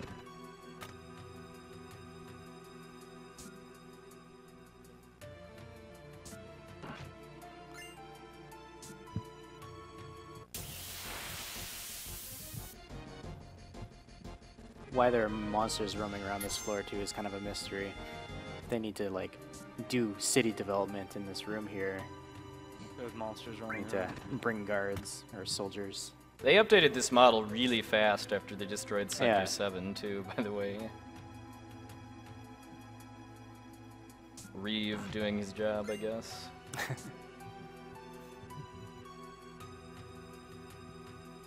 Well, his other job is controlling a giant cat in Moogle, so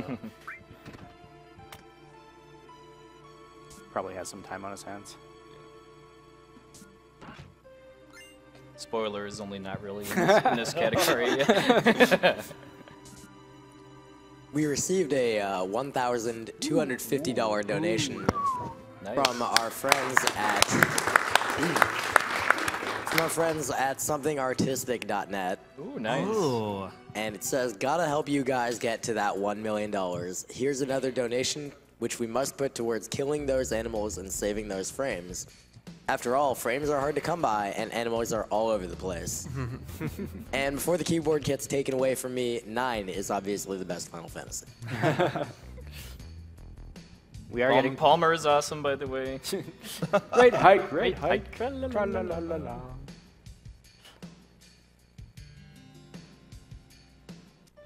Yeah, shoutouts to getting to $1 million during this run. It would be pretty sweet to see the RPGs hit the mark both 2 years in a row. Just And saying. the group that just donated is somethingartistic.net.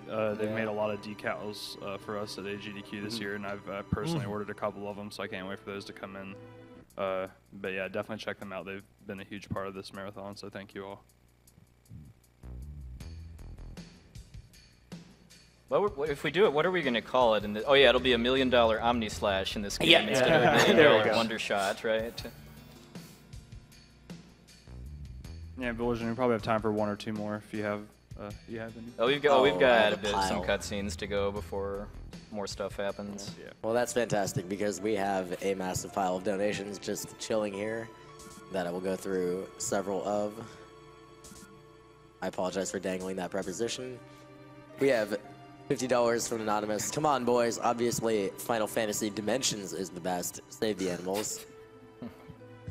We have $20 from the Angel Near. It says, what are you guys even talking about? You do realize the best Final Fantasy is the movie, right? The Spirits Within. Spirits Within. No, Advent Children. Oh, both, yeah.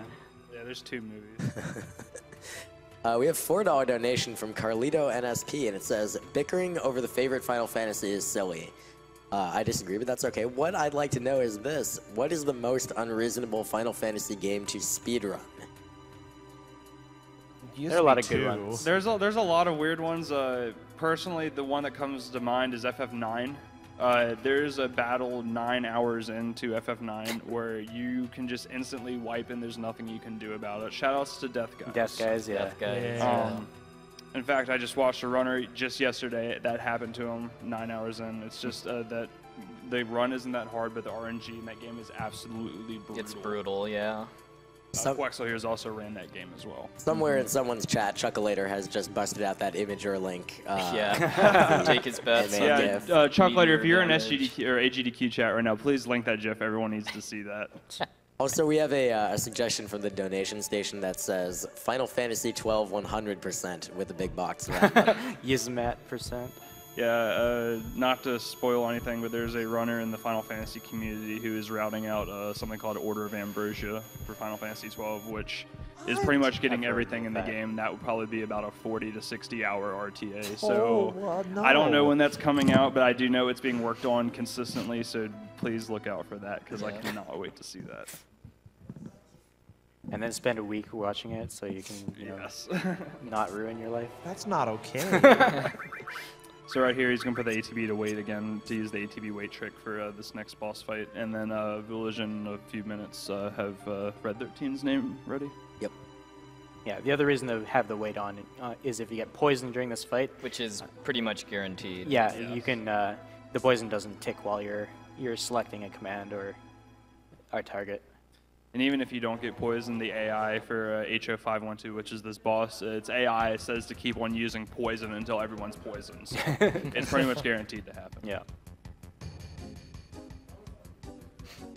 Poison isn't like too bad. It's not as bad in this game as in Final Fantasy X. It's 1/32 of your max HP per round. But when you're on fast battle speed, that does add up pretty quickly. If you're on active battle mode or not using the wait trick that I'm going to be doing. Yeah, and Red is totally just giving Hojo a hug right here. Daw.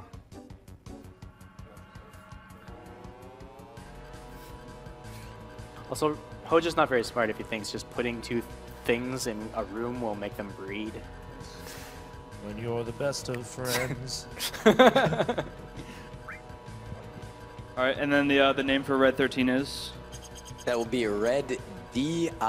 That's DII as in the Roman numerals for 502. With many thanks to the 502 crew for their numerous donations. Yes, thank you. That's a very creative name. So I would like to give that. a quick shout out to the French Restream as we received a huge number of donations from them as well for the name Connor, which I believe refers to an individual whose father passed away due to cancer recently. We are very thankful for your donations as well as your support. Thank you very much. Using fire for 1 attack instead of a grenade lets me kill this boss in the same number of attacks, but conserve 1 grenade just because in this route I need a few extra grenades than I would in a warpless run.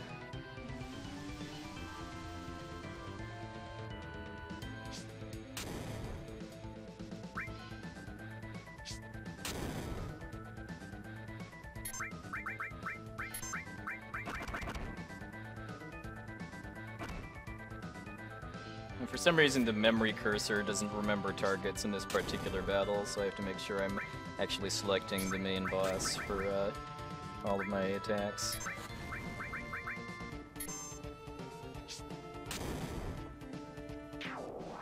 Nice, that was perfect. Yep.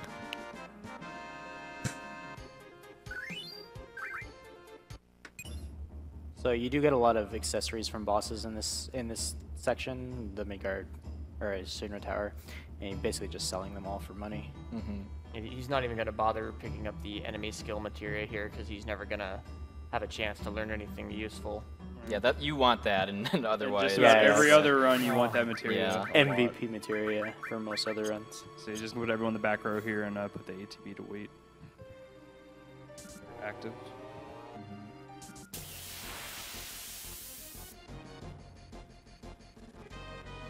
Skate, we have a quick correction from our good friend Alec K. Oh, goodness. And he just wanted you to know that the actual estimate for Final Fantasy XII 100% is more likely to be around 30 to 35 hours. Thank you very much. My apologies. That's way more doable. So yeah, the cat's out of the bag. The guy who's doing FF12 Order of Ambrosia is Alec K47. He's done a lot of work. He's actually never done a recorded run, but he's put so much work into helping us do a lot of DPS for fights in that game. He's helped out a lot. So thank you, Alec, for that. But yes, definitely give him a follow. I cannot wait to see Order of Ambrosia. It's going to be a crazy run. Yeah, Alec was at the first Crystals for Life. Yes, he was. Yeah. He actually did FF12 with him and Nitrodon, who was actually another phenomenal runner. So, got some more cutscenes here, so let's have some more donations. Yeah. Absolutely. Well, we just shouted out the French community, and we do happen to have a $50 donation from Kenan. Says, hey guys, Cannon here. My favorite FF is obviously FF5 because Bart's is usually renamed Cannon thanks to the awesome French community. Good luck, Puexel. I'm always happy to watch your FF runs, even if you don't traumatize Ancient Turtles in this one.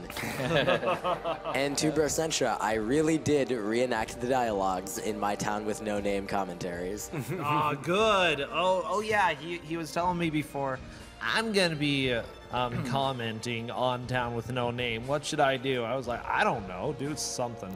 And so he rewrote all the dialogue in French and did it. Nice. Yeah, definitely want to give a big merci beaucoup à mes amis dans la France. Yeah. And speaking of restreams, a lot of people don't know there's actually 3 different language restreams this year in Spanish, German, and French. And I've looked through all 3 of them throughout AGDQ, and they've been doing an absolutely phenomenal job with commentary, explaining what's going on in their respective languages, and it's just been absolutely amazing to see that. Indeed, they have all been tremendously supportive of our stream, and let's go ahead and give them a big round of applause right now. Yeah, for sure.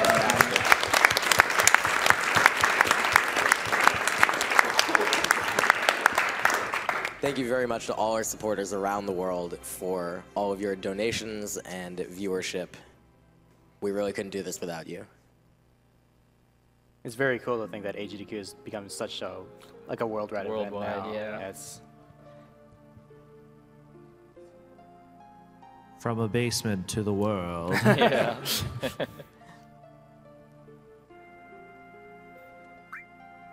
And getting back on more relevant topics, we have $12 from Andrea Ritsu, which says, donating again to represent Final Fantasy The Spirits Within for Best Final Fantasy. I like that movie. I thought it was good. Yeah, that's the other Final Fantasy movie they've done. I saw it in theaters. Yeah, so did did I. I. Except Sid's name is spelled with an S in the credits. It's really painful. That's an oversight. Forgot about that. No, that's like the worst part of the movie, okay? Like, seriously. Everything else was perfect. That's Sid good. ruined it all. And we received $300 from Mach 8, and it says, Final Fantasy VII made me love games back in 1997, and I haven't looked back since. Much love. We also have $25 from Christopher L., which says, epic storyline spanning 3 timelines. Full character customization with the sliding scale from monster to human to robot. Jumping puzzles. Final Fantasy Legend 3. I really like that game, actually. Yeah, good music. Yeah. Yeah. You and all the 4 other people that played it.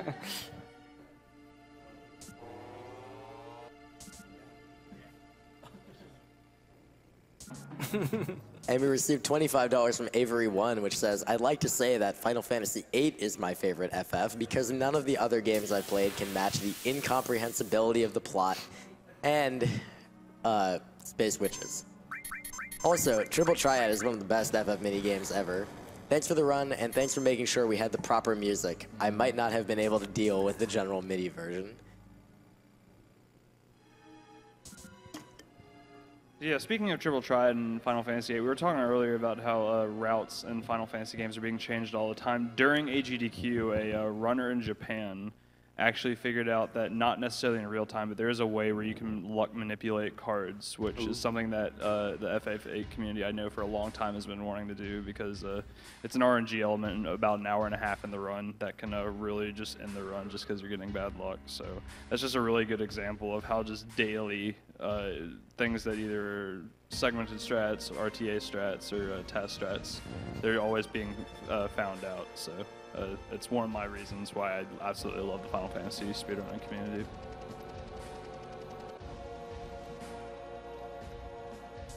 Also, real quick, just on the topic of Red 13's name again, we got $25.02 from Buzzard. Says, my favorite Final Fantasy is definitely Final Fantasy VII. I didn't actually play the game all the way through until a few years ago. And while it shows its age at times, I fell in love with the world, the characters, and the story almost immediately. And this donation went towards naming Red 13 as Red 502. Shoutouts to my fellow 502 brothers.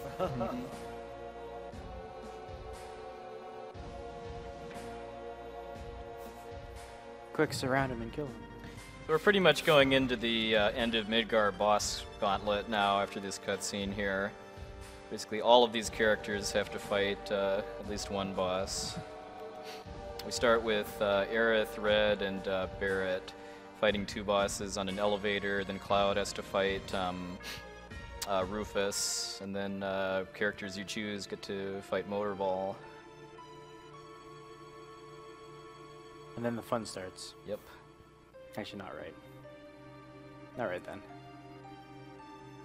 So here you get a chance to take to either leave or take off Cloud's materia, and I'm choosing to take it off in order to make the strat for the Rufus battle more consistent.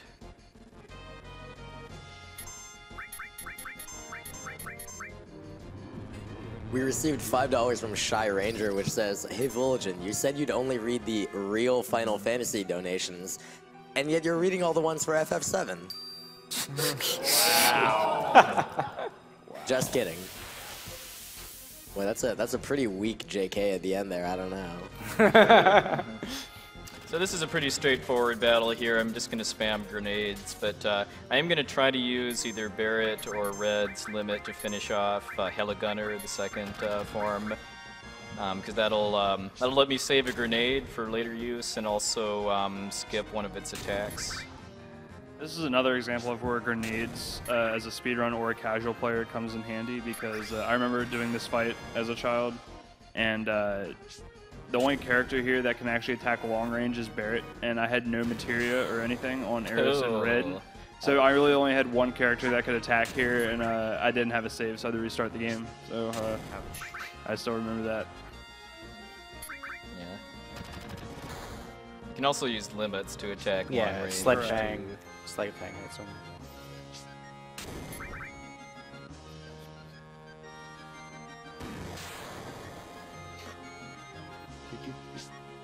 It's a very long elevator, by the way. I'm pretty sure you can wait until more than 60 floors pass by. Those wheels just don't seem very efficient, though. I would hope not, after I've been checking grenades at it for a while. It also doesn't have anywhere to go. It's just got a very damaged suspension. Don't you see how much it's shaking? Oh yeah, oh yeah. So this fight's actually a two-part fight. I can't remember the name of the first one, but this That's is 100 Gunner is the first phase, and then Heligunner is Yeah. the second. And they're pretty much the same fight. It's just There is a two bit of different parts. RNG randomness in this fight too. Some of its attacks can put my characters to sleep, and that'll slow it down if that happens. Oh, Speaking of which, Ah. Because I assume it's not worth taking the extra turn to wake them up. No. If someone falls asleep, you just have to sit through one more attack, I believe. I don't suppose it matters too much, but on the very first attack of this fight, Sean Bean got critted, so that's why her health is a lot lower than everyone else's right now. Yeah, wow. 3 HP. 3 HP. Don't die, Sean Bean, don't die! she made it!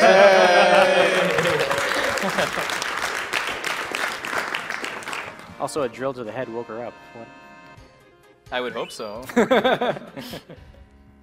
So yeah, here you have the option to be able to menu or switch around party, not party members. This is a solo fight, but we have everything we need ready. And this is also another boss fight that has 2 enemies in it. Yeah, so one of the keys here is if you don't have any magic material on it, you don't have any decreases to your strength, and you can just kill the dog with 1 limit break. In before 139. Yeah, so this dog on the right here, it's called Dark Nation. Let's see if we get it. Okay. Okay. So Dark Nation has 140 HP, and with the damage roll for Braver, the limit that Puexel just used, I believe the lowest damage you can get is 139, and that's personally happened to me before. Yeah. So that can be really bad. Otherwise, they were just gonna toss grenades. Pretty important to have Cloud in the back row for this fight too, just because if Rufus gets crits on you, he can actually kill you. His face. It's so flat. I feel like that fight is ripped out of Halo between bad players, where one person's just throwing grenades at one of them and the other guy's shooting at them. Alright, so now that we just beat Rufus, Cloud's gonna head back downstairs and meet up with the rest of the party, and then we'll have the Fast and the Furious, as I like to call it. Crazy. On the PC version, when I played the bike part, it was seriously about like 2 frames a second. It was terrible. I love seeing it so smooth. Thank you for running an updated PC version, or PS4, you know? I think we're all thankful for that. Yeah. Mr. Caleb Mr. Hart. Caleb Hart.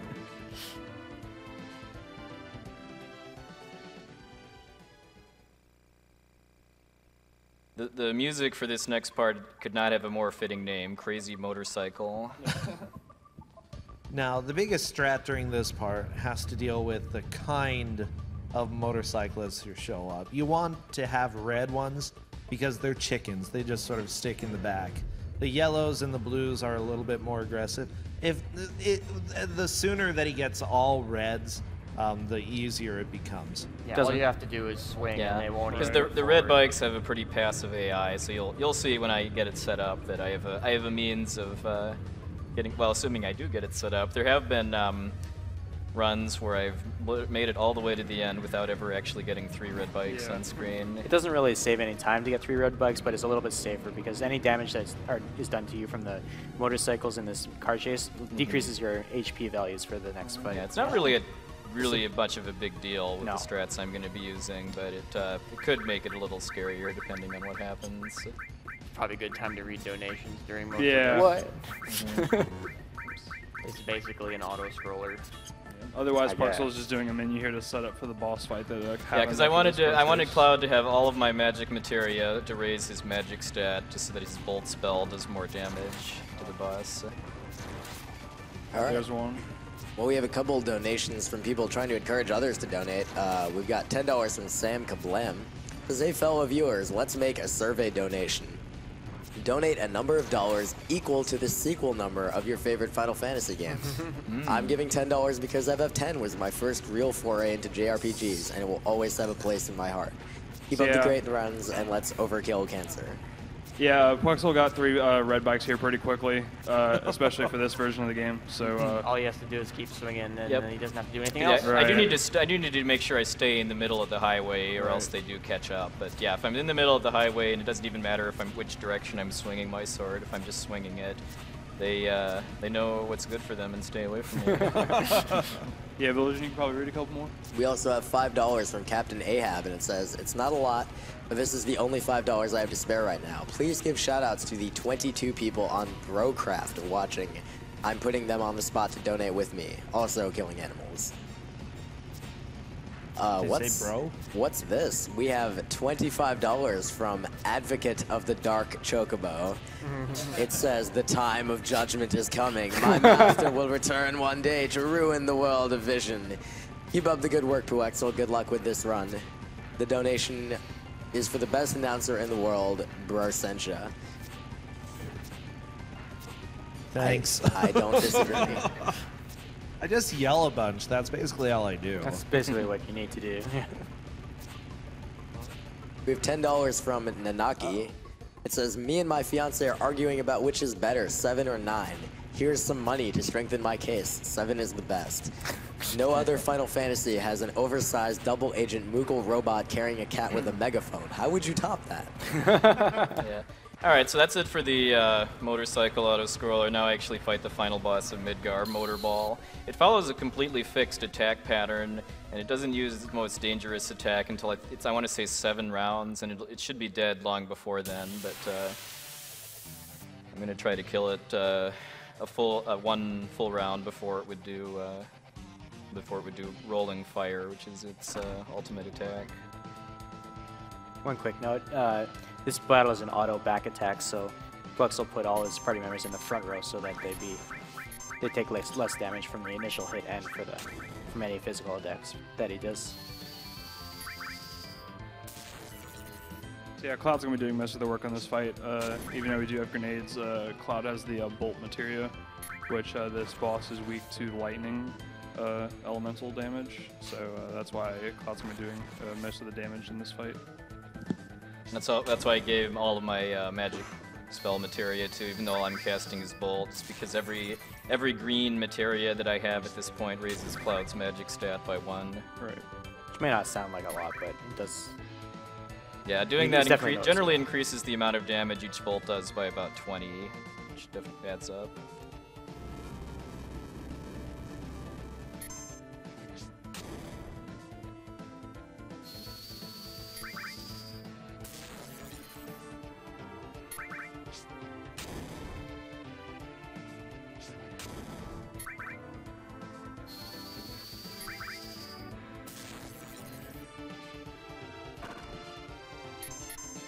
And I'm delaying here as part of setting up a little AI manipulation that will let me kill it before it does anything else.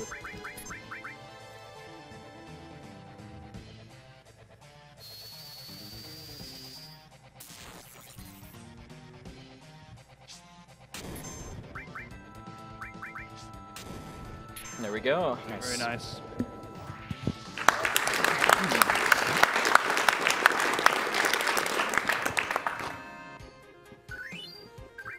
Alright, so that's pretty much the last part of Midgar, what we call Midgar Escape. But there is one last part that Puxel's going to do. It's called the Midgar Escape glitch.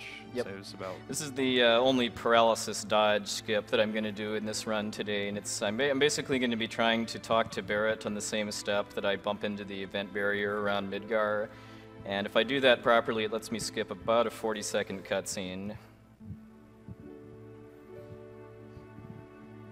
It is pretty precise, though, since you have to do those 2 things exactly. Fortunately, at the there's same no time. consequences for failure other than just wasting time.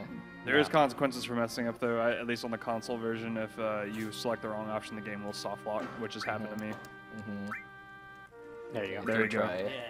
Third try is pretty good. Nice. Oh, Right. that's great. And I believe Puxel.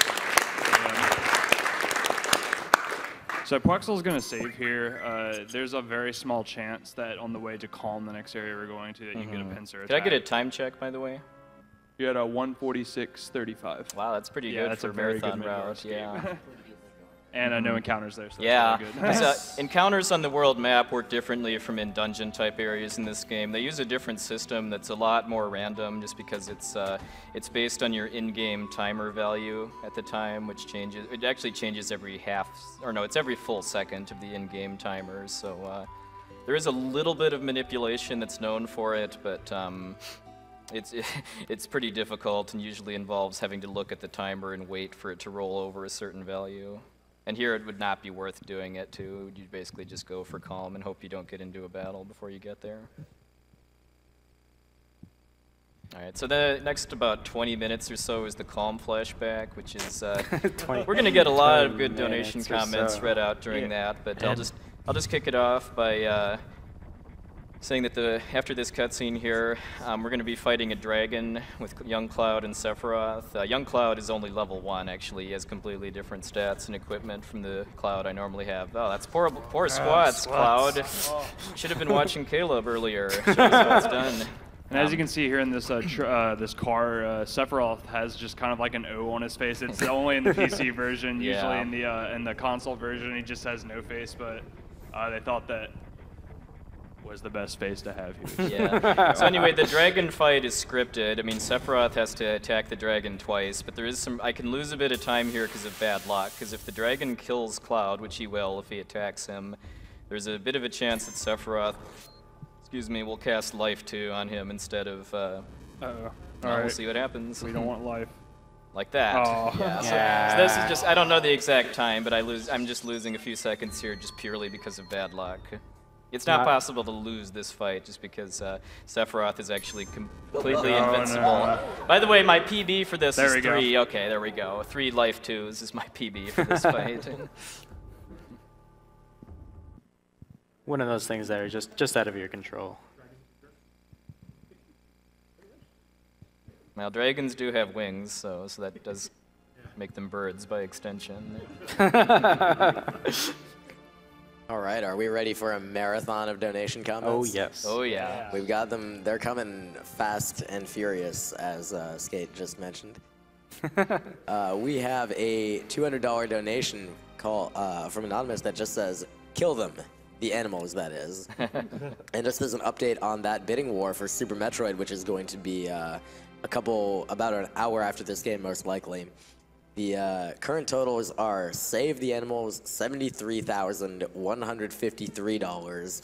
Kill the Animals, $68,335. Ooh, it's getting close. Catching up. For a total of over $140,000 invested in determining the fate of approximately 3 pixels. So that's very rapidly approaching our entire total from AGDQ 2012, which I think is pretty crazy. It does over the Save Kill the Animals bid war from last year is, I want to say, 67,000, although I'm sure somebody could look it up for me. So if you want to get your donations in to determine the fate of those 3 pixels, you'd better do so pretty quickly. But it definitely seems that Kill is within striking distance. It's only 5,000 behind where it was previously 9,000. Yeah. Yeah, it's worth pointing out here, too, that I could be using another paralysis dodge setup involving the gate to Shinra Mansion and the NPC that's out in front of it to actually skip this cutscene here. But on the PC version of FF7, if I do that, the game will automatically soft lock or freeze, basically, during the next cutscene after this. It's a bit safer to do in the console PlayStation version, in that it won't soft lock the game, but you'll be entering Mount Nibble in the flashback without Sephiroth, which makes it actually possible to game over, which I just find absolutely hilarious too, because Cloud's telling this story. Hey, remember 10 years ago when I died? And then he'll just vanish because he was a ghost the whole time. That's fun. Yeah. Oh. Someday Cloud's dream will end. It's another connection to Final Fantasy X. Oh. We also have a $15 donation from That's Fair Zach. Hey, Zach. What's up, Jeff? And it says, hey, Puexel, hey, Abda, Zach here. Sorry I can't be there this year so we can search on foot for foreign restaurants in below freezing temperatures, but I'm surrounded by dragons 85 floors deep in student loan debt. Hopefully we can keep this party rolling and get to 1 million to help cure cancer. I agree. I would love to see you guys donate, say, another $50,000 in the next, I don't know, about an hour. I think you guys can really do it. Oh, yeah. I have faith. Let's get to work. And we have a... Sorry, go ahead. Let me just interrupt quick. So for the encounters I get in the Calm flashback, assuming it's not a preemptive, which none of the ones I get in my manipulation route will be, if I get really lucky, I can run away before Sephiroth attacks. But that's actually pretty uncommon. And usually Sephiroth gets his turn before I run away, and then he casts a spell, which takes longer than running away. So, but I'm still going to try to run away. Okay, sorry about that. We had $8 from Death to Monkeys. It says, donating 8 because I enjoy Final Fantasy 8. Though my real favorite Final Fantasy game is Bravely Default, which I hope will make a marathon someday. Save the animals. Also, hey... Stay tuned. Hey, Brosensha. Oh, no. What do you call a group of doctors that... Oh, wait. Wrong GDQ. Oh, jeez. Your spirit. I got those jokes for months after SGDQ. Like, seriously. I You regret brought it nothing. upon yourself. Yeah. And we have a $430 donation from me. As promised, $10 per Aus dem Reg in the monorail section of Half Coordinate's Vanquish Run. Thank you, everyone, for an awesome event. Let's soar straight past 1 million and not look back. The Vanquish run was another really great run to watch this year. That handhold percent. Yeah. We also had $20 from Cairo. What's the controversy? The best Final Fantasy is clearly Chocobo's Dungeon on the Wii. You can't criticize a game with such an adorable main protagonist. Is that the one with butt fishing? Or am I thinking of something else? You are thinking of Final Fantasy Crystal Chronicles: The Crystal Bearers, All right. which is a fantastic game that Sir VG and Z-Wing have speedrun. So this next part, going through this room here, I could speed up by a second or two by zoning in and out so that Sephiroth just quietly disappears. But I'm just for marathon safety, I'm not going to do that because I'd be adding a step or two to the step counter to do it. And we have $50 from Seal. Haven't had much of a chance to watch AGDQ this year due to work, but I'm really happy I managed to catch the FF7 run. Here's $50 for an extremely good cause. Let's make 1 million. P.S. Best Final Fantasy game is FF7 because nostalgia. Surprisingly, a lot of people saying 7 and not hating on 7. It's usually pretty balanced. We have $77.77 from Anonymous. I love FF7 and I'm loving the shared insight during this run. Save the animals, save the people, save the planet. Wasn't there a version of this game where this thing became a boss fight at It's some a difficulty mod, I believe. point? Oh, okay. By the They way, added like a fight to this part. I felt my phone vibrate, and I'd bet a lot that it was a Doctors Without Borders joke. I know it. I know it. If it was, donate like $10 to tell me. Please. Well, preferably redirect it to the Prevent Cancer Foundation. Oh, yeah, yeah. Along with the joke too. And we received a $1,000 donation from Brian C.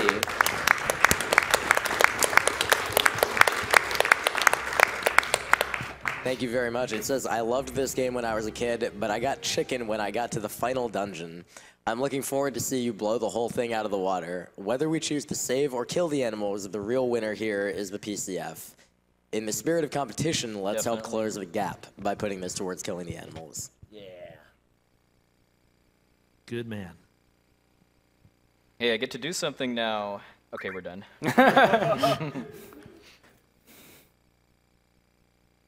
All right. I like we how have, even the game devs are like, oh, this cutscene's too long. Let's add a save point in the center. we have $25 from Michael K, which says, fantastic stream again this year.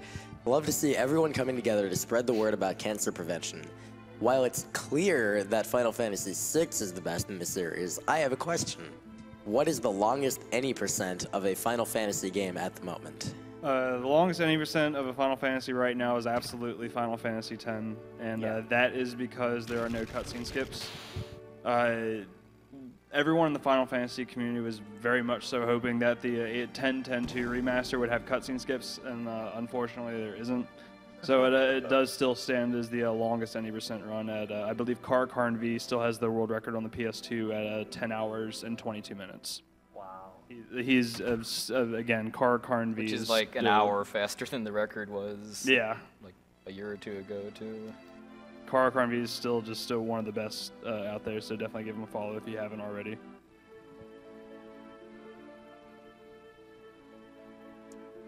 We received $6 from SweetTooth706. It says, donating again, $6 this time because Final Fantasy VI is the best Final Fantasy. That being said, I've never really played the other Final Fantasies, but I started with the best, so I don't have to play the other ones now. Good luck with the 7 run. It makes me almost want to play this game. Almost. Oh no, trust me, you'll want to in just a little bit. Yeah. And we received $7 from an anonymous donor. $7 from my favorite FF, number 7. When this game came out, I played it non-stop. I swear, my roommates were so close to kicking me out of the house for camping in front of the TV. Luckily, I hooked them on multiplayer GoldenEye, and they left me alone. Sean Bean squats for the win.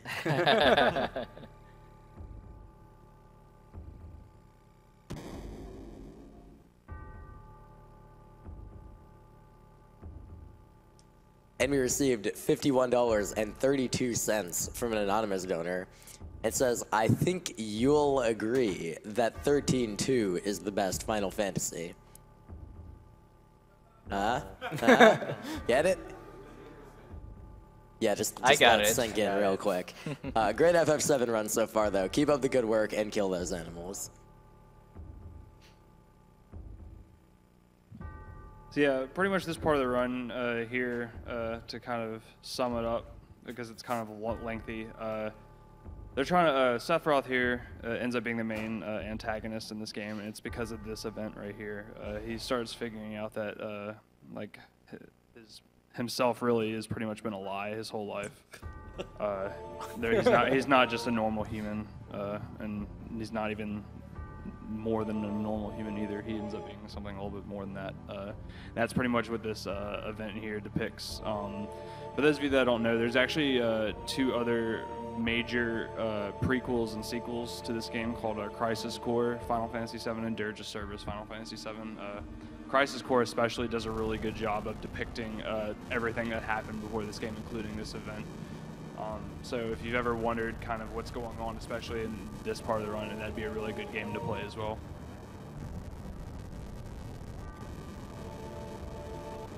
Just don't finish the game if you're in a bad mood, though. Oh yeah, it won't help you. It's definitely a tearjerker for sure. Yeah. And it looks like people are finally getting serious about getting us to that $1 million mark. We've got a $2,000 anonymous Round of donation. applause.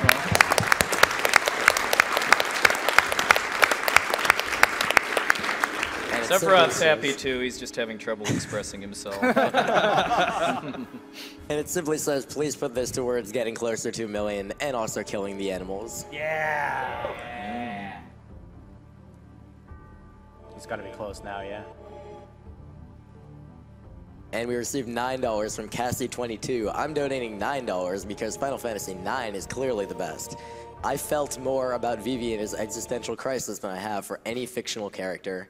The score is also by far the best in the series. Every song was memorable. This goes to kill the animals. It's called speedrunning for a reason.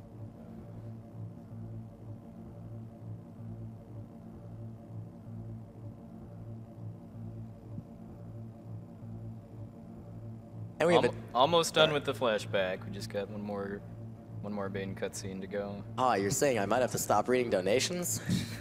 What a shame. Keep 'em coming. We do have $25 from Antilles58. It says, the best Final Fantasy, best, in all caps, is Final Fantasy IX, a perfect mix of new and old, an excellent story, and fantastic music. The Excalibur 2 perfect game run I did last year was among the most fun I've ever had in a game. But my favorite Final Fantasy, favorite again in all caps, will always be 7. No game will ever touch my heart the way it did. I rented a PlayStation for a week just to play it, and I don't think I put it down for more than 6 hours at a time.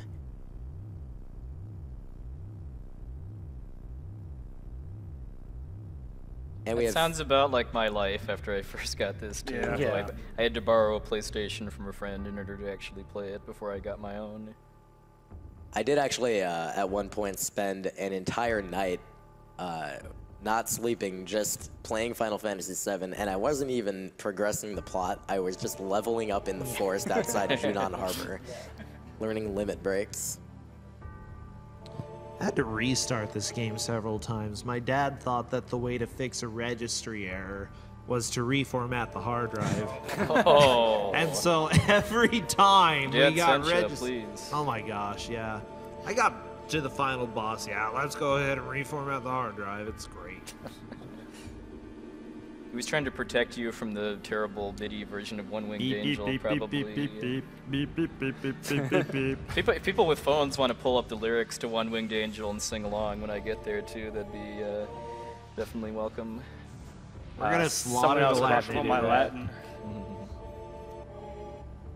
I know no Being Latin. from Canada, my roaming won't let me do that. But Yeah, I can probably bring him up if. the first time I beat Final Fantasy VII was on a rented PlayStation without a memory card. So Why? Wow. That's dedication. 3 right days there. straight between me and my brother.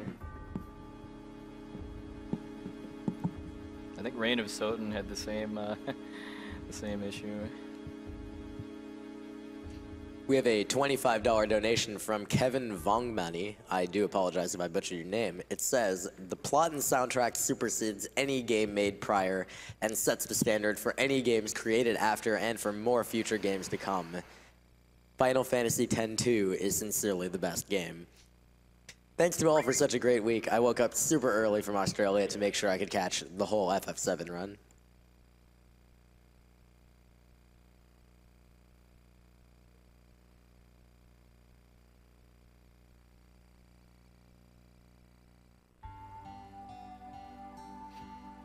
Alright, so now that I'm back in the present, I'm going to be doing a little bit of shopping here. I'm basically just going to sell off all the equipment and items that I don't need for the rest of the game, and then buy some steel materia along with a big stack of Phoenix Downs, both of which I'll be needing in the very near future. Oh, the run started again. Awesome.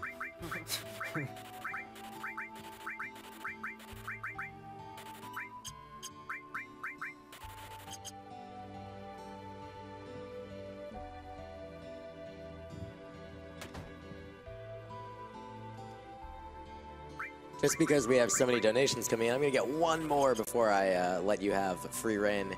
$8.25 from Sir Rauven. It says, hey guys, here are $8.25 because Final Fantasy 13 was my first Final Fantasy game, and 13 divided by 2 times 1.5 minus 1 equals 8.75, but my PayPal account only has 8.25. So whatever. Also, kill those animals because seriously, we are speedrunners. Who wants to waste frames when you can get yourself some meat? So once again, there, Poexel's going to save because on the way to the Zalm here, there's once again another chance to get pincer attacks, and those can sometimes kill you instantly, and they're definitely the bane of Final Fantasy VII runners for sure.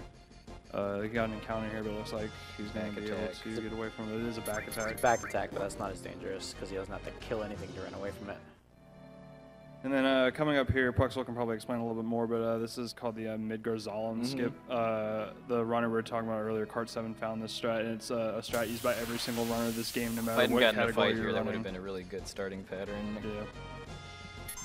So, Yeah, this is meant to be a mandatory tutorial for how to catch chocobos, basically, because you can move a lot faster with the chocobo and you can outrun the Midgar Zalem with it. But there's actually several ways that you can get past this swamp without a chocobo, and what I'm doing is definitely the most consistent. And here we go. This is actually a 2-part skip, so we'll see if we gets both parts. Chase the snake.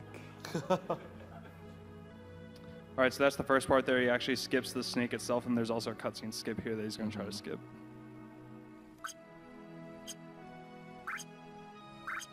Nice, very good. Yeah.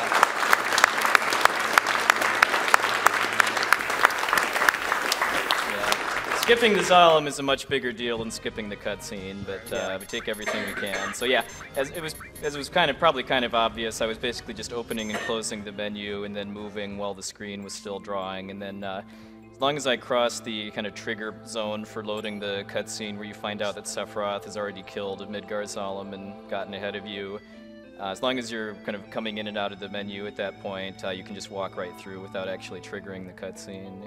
They're pretty similar to a skip in Chrono Trigger, right? Yeah, it's similar to the Fado glitch in Chrono Trigger. You're basically using the frames where the menu is going in and out, and the fact that you can move during those frames to skip over some triggers. All right, so we're pretty much done playing the game as intended now after this cutscene here or two.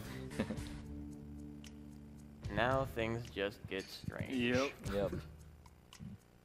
So I'm going to be using some glitches that only work on the PC version of FF7 that let you, I think Skate explained it pretty well earlier, that are exploiting kind of some resident memory in the game that well, you'll see.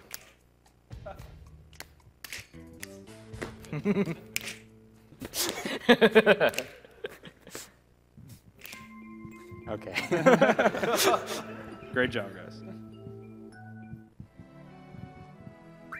All right, guys, here's where things get weird. All right, run over. So this category is categorized as New Game Plus, so we do have a few. Yeah, the rules for this category allow you to use pre-made save files as part of setting up warp, so that you do have to still finish the game using the file that you started with. Yeah, that's why this category says New Game Plus, even though Final Fantasy VII doesn't really have a New Game Plus. This is kind of a term we came up with to like just cover what it is. Yeah, it's sort of a... So, and here we Rip. go. Yeah. All right, so that was phase 1 of the first warp. Correct. About to do phase 2 now. What we're doing here is called a battle mode warp. That file I just loaded was a file where the game had basically been glitched out so that it thought that I was still inside the Calm flashback with a mode called No Experience activated, so I didn't get any experience from fights. And then game overing will store the location where I game overed, and then well, you'll see what happens after I win this fight here.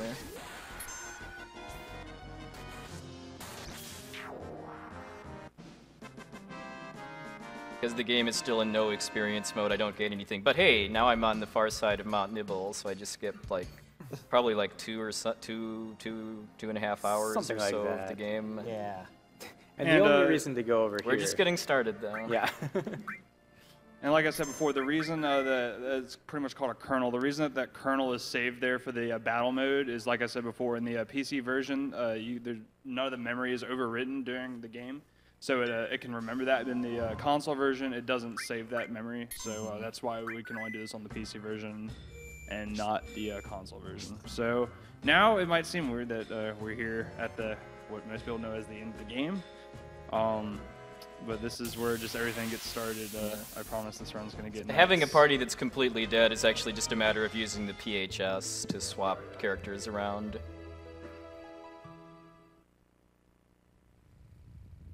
Pretty much, you can do that anytime where you don't have to have a Cloud as your, or don't have to have a single character as your party leader. So the first warp we did was called a battle mode warp, and Plex will explain that. This one here is called a Yuffie warp, and it's the second warp we use in this game.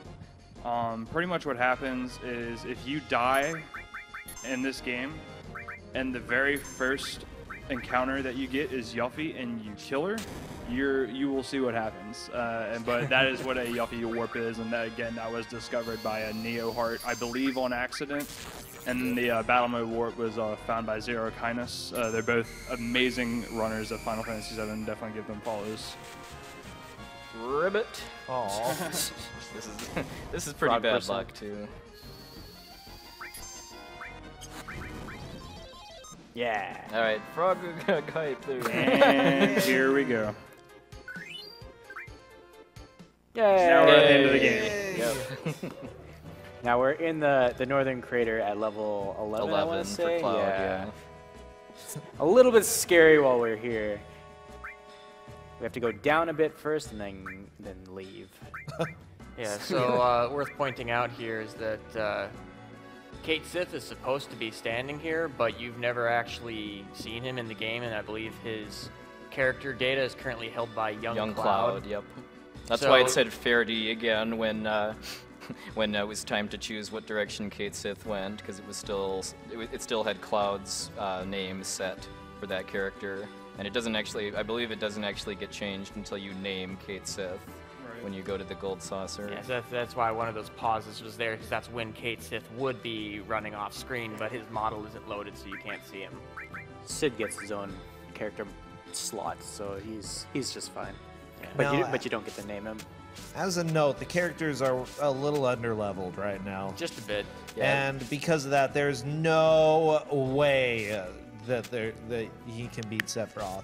So what's going to happen, heading down here, eventually he'll reach a place where it'll more or less trigger the game into realizing, hey, we are at the end of the game.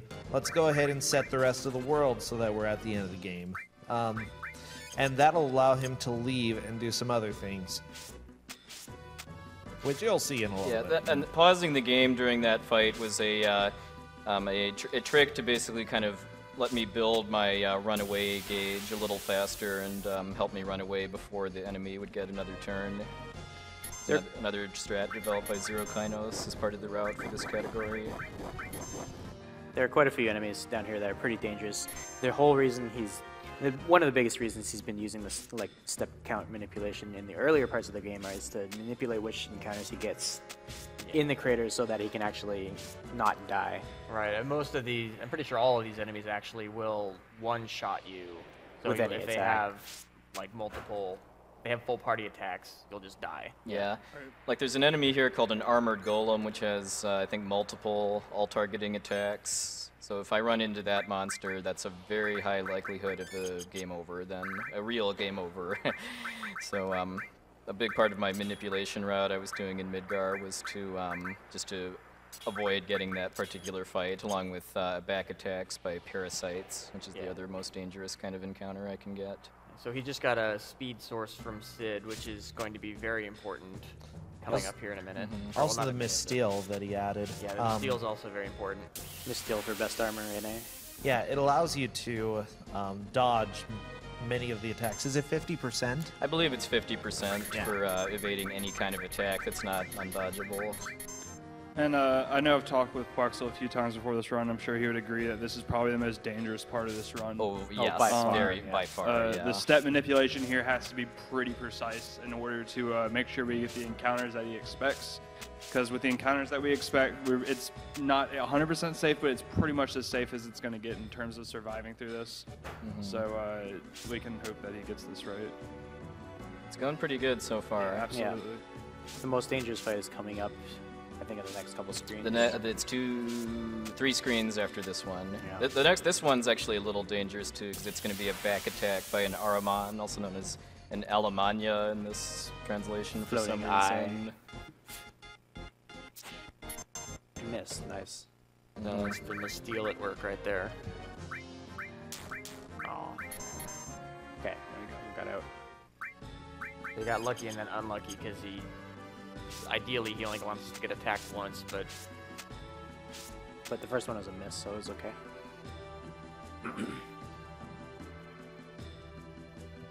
And then for runners of this game on console, most of you know that here, if you're normally at this part of the game, you'd use a glitch called the Save Crystal glitch. However, the Save Crystal glitch allows you to run around when we were selecting which way to go. But if you use that, you are not allowed to go back up that stalagmite. I can never remember which one's which. Mites are down, tights are up. Right. Anyways. That's why I had to warp to where I did too, because I do need to see that party split up cutscene in order to be actually able to leave the crater. And I'm leaving the crater now, by the way, because I can't actually finish the game at level 11. I have to do some stuff to get stronger. And once I reach the bottom of the crater, hold on a second. Once I've reached the bottom of the crater, that updates some variables in the game to make it think I've legitimately reached the equivalent of Disc 3. So if I leave at this point, I'll have the high wind and full access to the world So this is a map. really dangerous encounter here. This is probably the most dangerous encounter in the run. And he got away, so that's awesome. He actually died there in practice. I watched it happen, and he lost about 6 or 7 minutes there. So now that's out of the way. It's pretty much smooth sailing. It's really good that he got that. Yeah, as long as I get the rest of the manipulation. Right. Yeah. There isn't really a whole lot of manipulation left, though.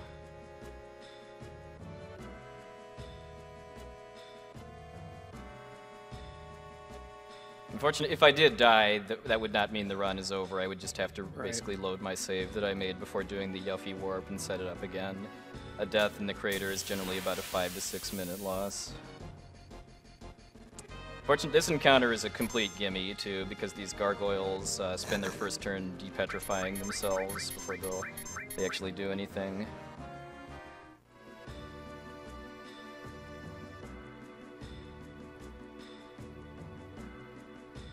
Hey, Bersentia.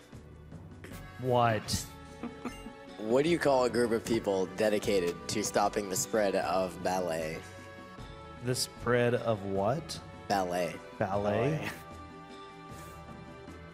What? What? Just tell me. The Prevent Dancers Foundation. Oh my god. and these are more of those parasites, but hold on, 1, 2, 3, 4, 5, 6, 7, 8. But because of the manipulation, that ended up being a preemptive, which is a freebie then, because I can automatically run before they attack me. Credit for that one is $25 from Christopher P. I think he's been broken for a while. Yeah, he's not nearly asleep enough for this.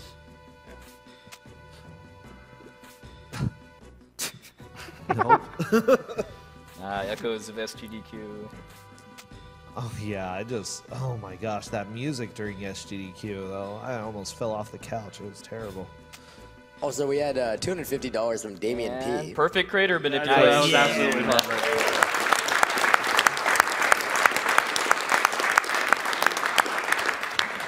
Like we said, that really is the hardest part of the run. That is where your step manipulation really shows if you got it right. Yeah. If Oh, not. notice that ladder I just climbed up to get onto the airship, and it's back. This is my first time actually for the game loading that screen, so it did the version where you normally enter the crater from, or normally enter the airship from above instead of below. We had that, the $250 donation from Damien P said, had to make my last donation during my favorite streamer's run. Good luck with the thieves, Buexel. Congratulations, and thanks to everyone there for putting on another great GDQ. I've been long desensitized to it, but flying the airship like this is the same speed as like this, like you're normally meant to, and it's a lot faster and you have more freedom of movement. Well, actually it's the same speed, but you have more freedom of movement because you don't have to turn around.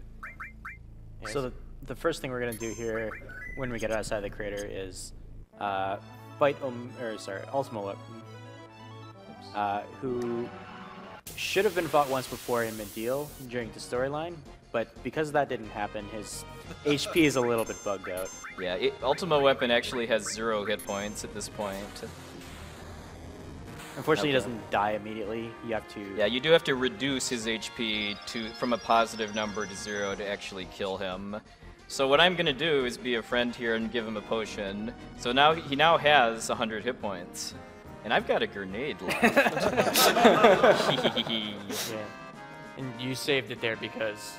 Yeah, because that chance. Ultima beam attack it used, if Cloud didn't dodge it because of the Misteel, then it would have killed my whole party, and I would have had to reload and try it again, because there isn't any way to guarantee that, but it's a pretty fast reload if he kills you.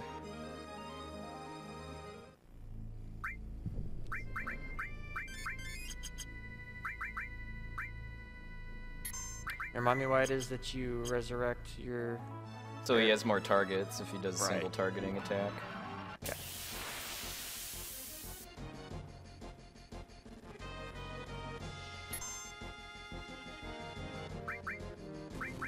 Okay, I hope Claude dodges this.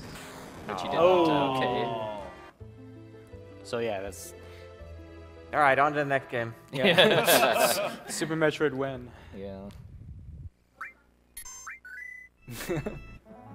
Oh, don't forget, let's keep trying to get to the $1 million. Please, keep donations We're coming so in. close. Yeah.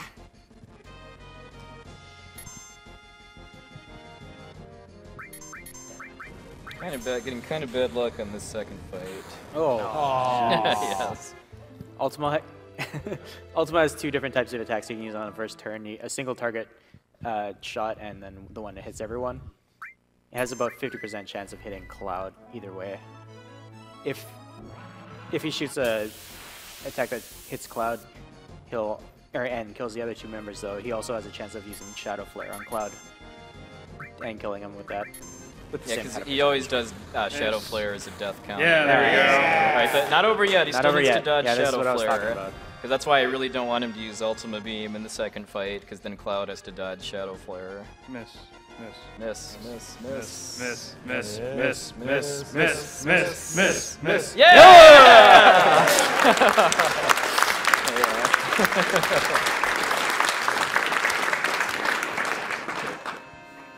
pulling out the Edwards strats right there. Yeah. So if you blinked there, he just got a whole crap ton of experience for Cloud and also for a couple other members. Yeah, the all of my party. characters that weren't killed by Ultima Weapon, basically. Yeah, so there's a. Cloud gets 35,000. Except Kate Sith, though, because he's still glitched out at level He's permanently Forever at level level 1. 1, yeah. Ah, that's okay. And yeah, so I got a lot of experience, and I also got Cloud's strongest sword, which is the Ultima weapon. It's his strongest weapon, and it also gets a attack power bonus based on how much HP Cloud has, so his percentage. Yeah, right here we're gonna get a very important janitorial item. Yep. Best item in the game here. Somewhat useless without mop And we have a bucket. mop now. Yeah, and I just also got a glitch too, where I think I opened the chest on the frame after I gained control too, so it didn't actually do the chest opening animation. Oh, nice. Yeah, the reason we get the mop is pretty much the mop in the ground is on top of the item we're about to get, Yes. which is probably one of the most infamous items in the game called the W item. Yeah. We're definitely going to be using that a lot in a few minutes. Normally you can get W item in the return to Midgar in Disc 2, but if you miss it, you can dig it up here instead.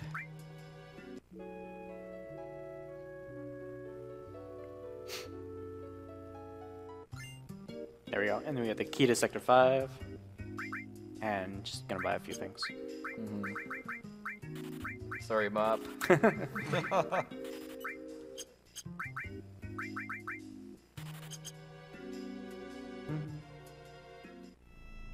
Alright, so with those 3 items, we're going to head back to Midgard now, which is why we needed that 3rd item, the key to Sector 5. Otherwise, we can't get back in.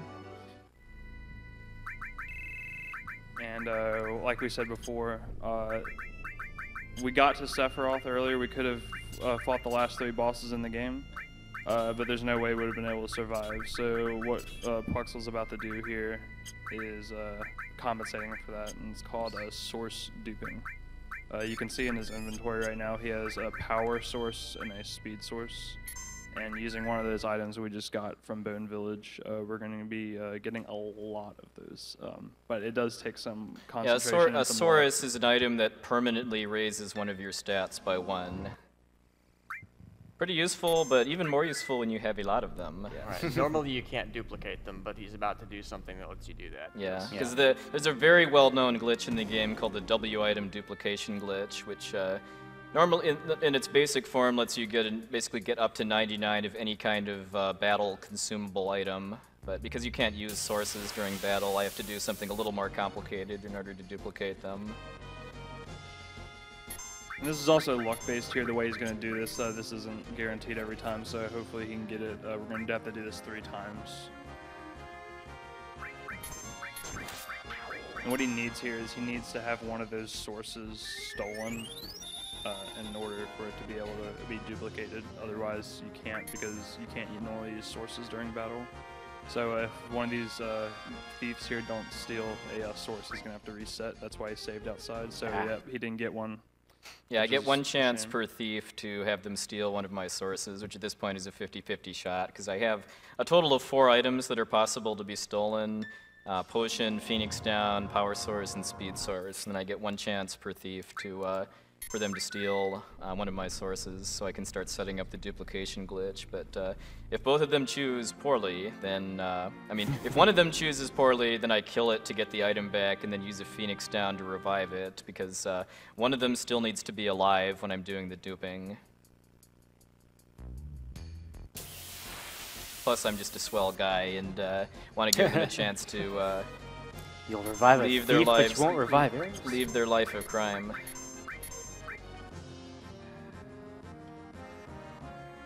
Yeah, this is pretty random, but I mean, it mostly just affects how long it takes to finish the run.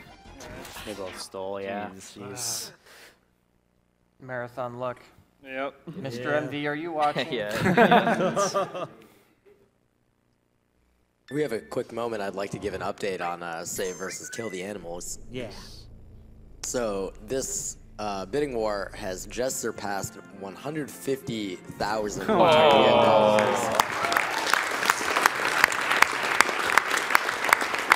Oh, you guys are already applauding. We haven't even got to the good part of this. Save the Animals is currently at $75,264.62. Kill the Animals is currently at $74,836.42. They are separated by a total of $430. Yeah. So we got a power source still in there, and that's what we want. But because they stole the potion, I can't do the Right. glitch. too. Man. They're taunting me. I guess, well, if I'd have waited a bit, I could have actually killed him and then revived him, so I had the potion back. But You would have risked having him run away. yeah, Right. it would have been a pretty high risk of one of them running away. We're off to a rousing start with the sword. I have to do this a total of 3 times too. So it's, Yeah. I mean, Sword- I've had runs where I've had 0 resets at this point, and then I've had runs that are kind of going like this is so far. Another reason for the reset there is every time you reset, this is a guaranteed first fight for this section. Right.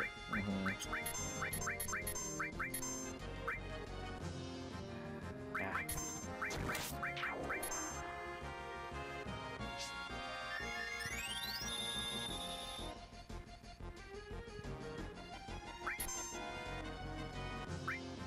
And he's running away now too, because man. the thieves do have a chance every round to do nothing. So what happened there was after that killed the first one, the second one did nothing for probably like at least 1 or 2 rounds. And then This is the worst I've seen it. Yeah. Yeah. marathon luck at its Yeah. finest. But like, I mean, this isn't going to ever have any risk of me not being able to finish the run. It's Correct. just every one of these resets makes me lose probably a good minute and a half. While we're dealing with RNG, we've got $8 from Bjorn Christian Mo. And it says, Stalagmite has a G in it for ground. Stalactite has a C in it for ceiling. Just FYI, skate. Thank you very much. That's actually a new one. I hadn't heard that one before. It's an easy way. All right, so here we go. So pretty much how the game, Poexel pretty much explained it. But on the second item here, if the game tricks, we trick the game into thinking that we're redoing our choice for which item we're going to use. So it treats that as that, okay, well, you're not going to use that item anymore. Well, let's put it back in your inventory. Well, we do that a bunch of times, and because of that, you can get up to pretty much the item capacity cap, which is 99 items. So you can pretty much get as many items of whatever item in the game you want. Yeah, so what, I As mean, long what, as it's stealable. Right. what's happening here is that the game is giving you the first item back, but it's not actually rewinding all the way back to the first item choice. Yeah. It's fairly sensitive to inputs because if you double tap either A or B or circle or cross here, it'll cancel it out and you'd have to start over. You keep your whatever 90 power sources you had, but All right, then he's gonna kill the thief. you gotta steal a speed drink from it first. Oh, that's right. There we go. There we go, and death. All right. Nice. Part 1 done. Yep, 2 more. I got my I got a stack of power sources, which is going to make Cloud really, really, really strong. Then I So- need to get some speed sources to make him really fast. Yeah. It's actually better to get the power sources first because then you can just use all your power sources and only have 3 stealable items in your Right. inventory instead of 4.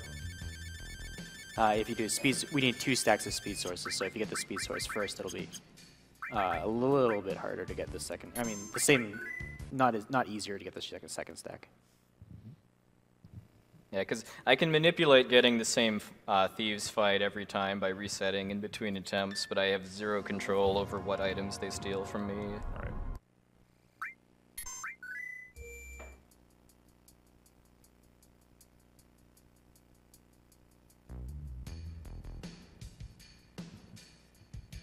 We have a $100 donation from Carrie Fry, Ooh. Hey. Yes, thank you, Here's- Carrie. literally right behind the couch. Says any FF featuring chocobos is my favorite FF since they're the only exception to the birds are jerks rule. Much agree. love from behind the couch.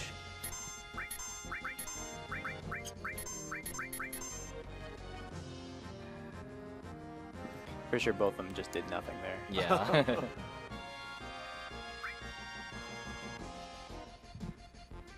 Speed Oh, drink. no. So if you were paying any attention there, you might have noticed just how much harder Cloud is hitting now after those 99 power sources. One interesting property about the Ultimate weapon, if you didn't know, is on top of it being incredibly strong and having 8 materia slots, it gains a bonus to its damage based on how much current HP you have versus how much maximum HP you have. So the more percentage health you have, the more damage it does. Yeah, with 99 power sources, if I get a critical or use the death blow attack and hit, I'll pretty much guaranteed to do 99 damage to pretty much anything that doesn't have like a barrier spell. At like level 22 or whatever. Yeah, whatever. Level 25, I think he's at right 25, now. 25, yeah.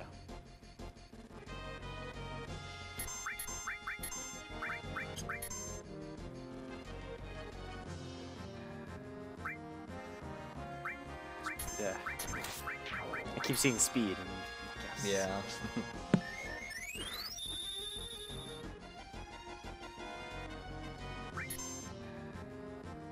And he did nothing. Wow. This is pretty bad. This might even be a PB for number of resets during this part. Nothing you can really do about it though. So. Yeah. It is a reason why this category is pretty volatile in terms of finishing times, though.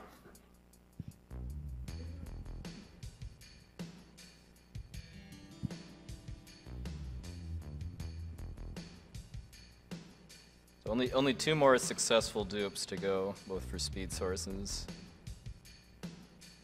Doo-doo-doo-doo.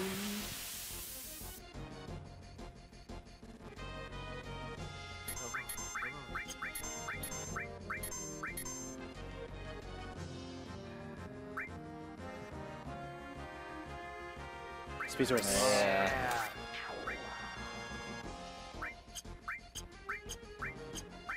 Voligen, do you have a couple of donations you want to read while we're finishing up duping? Absolutely. We've got a $50 donation from Ferdi, who is our namesake for Cloud, and it says, "Funny to see Cloud having the same name as me. Let's kill the animals together." We also have a $12 donation from an anonymous donor. "I've always been partial to FF12 because you can program your characters but assume direct control at any time. Also, please think of the animals. You can't eat them if you don't take them with you." I should note that it seems like there might be some sort of push coming in for saving the animals. The gap has just widened a little bit from $500 to around $650, and now it's actually $700. So if you want to kill those animals, you better get your donations in. Also, we have a $20 donation from Evil Alien. "This is the first time Sean Bean doesn't die. Also kill the animals."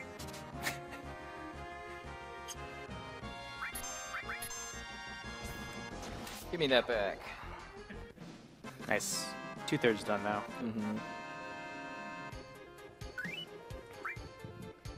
I'm doing the duping a little bit, doing the inputs for the duping a little bit slower than I could be too, just to make sure I don't make a mistake and double tap any of the inputs, because then that'll just end it completely.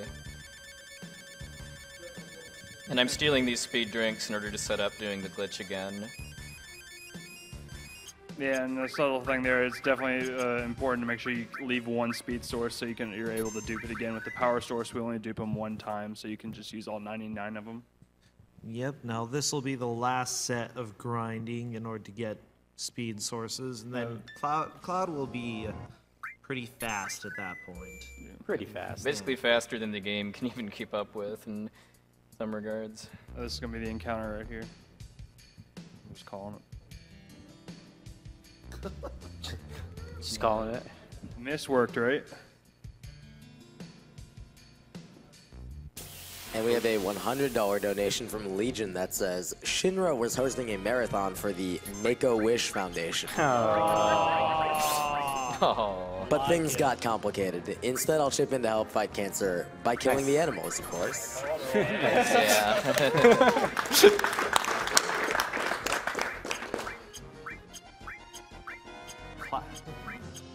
Yay, applauding RNG. This marathon tradition, man. Yeah. This speed drink actually has use Other than just having something to steal. Yeah, so in he'll be stealing one more and then duplicating it a few times because he's gonna use some of them later. What it does is cast haste on one of your characters. It's also going to get a spider web to cast slow on one of the enemies. Because time is powerful. We received a $25 donation from Hayden Schiff that says, I keep telling myself, okay, I really can't afford to donate anymore, but I just gotta see those animals killed. Let's save those frames, everybody.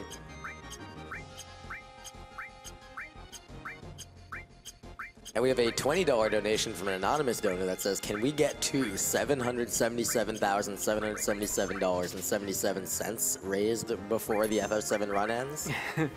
I think we can do it if you guys pull through. We've only got about 4,000 to go for that. All right, we're done.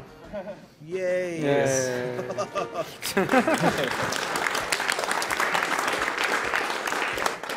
Alright, so I'm going to hold off for a little bit to actually use all of those speed sources on Cloud until I have some other stuff I need to do in the menu. So I've only got two more stops I need to make before I'll be ready to actually go back to the crater and finish the game. This next one I'm basically just doing for marathon safety, which is to go back to Calm and get a Mega Elixir to dupe a couple of those. That's pretty much just my kind of guard against getting the worst possible luck on the final boss, which has happened a couple times, as recently as yesterday, in fact. Come on, come on, come on. I don't think you can get that. It seems too high up. It's too high. Oh. Oops. Oh, okay. The reason I didn't do this when it was a little more when I was already in the area after the flashback too is that as part of the setting up for the source duplication section, I had to minimize the number of stealable items that I had on me in order to maximize my odds of the thieves stealing the sources.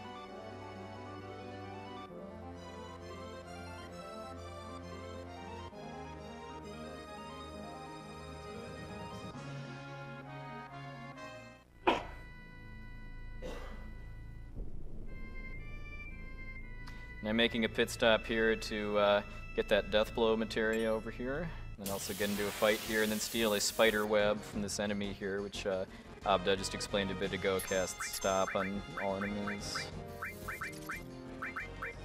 But really...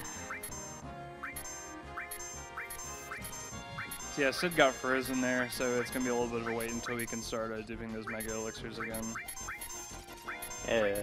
Now, Aerith is frozen. Everyone's Fortunately, you frozen. don't game over if you, I hope it didn't eat the Mega Elixir. Oh my goodness.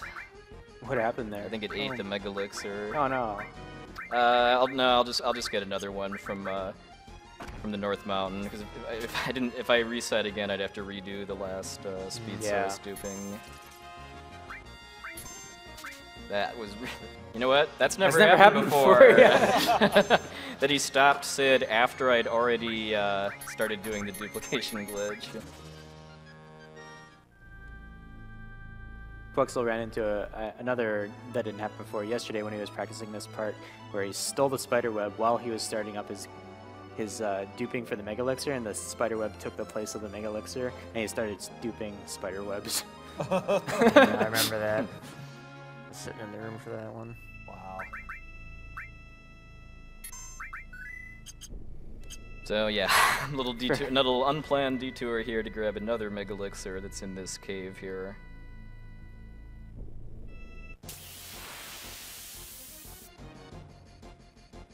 We have a $99 anonymous donation which says $99 for 99 sources. Killed in Thank you very I'm much. pretty sure there was 297 297. sources. Yeah, if someone wants to do that 297 to actually accurately depict the sources, that's no problem. Preferably to kill the animals. Only a joke. Thanks for your generous donation. Absolutely. It would actually be 296, wouldn't it? Because you only used 98 of them. Oh, that's true. Man, Uranium Anchor with the callouts. Uranium Anchor trying to take $1 away from. You're on the side of cancer, sir.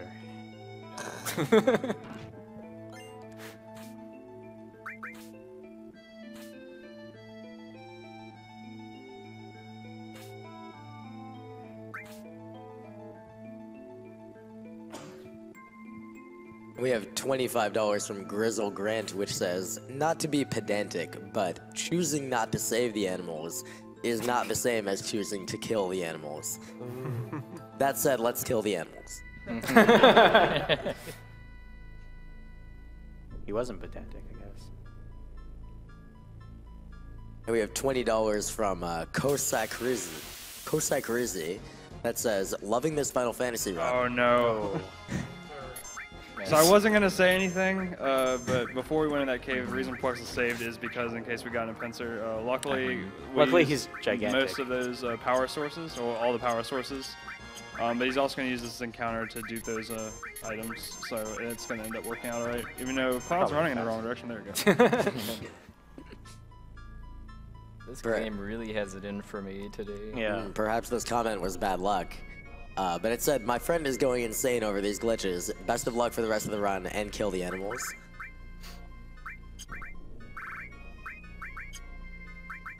Have you used all your rest of your sources already? I'll do that now. Thanks for the reminder.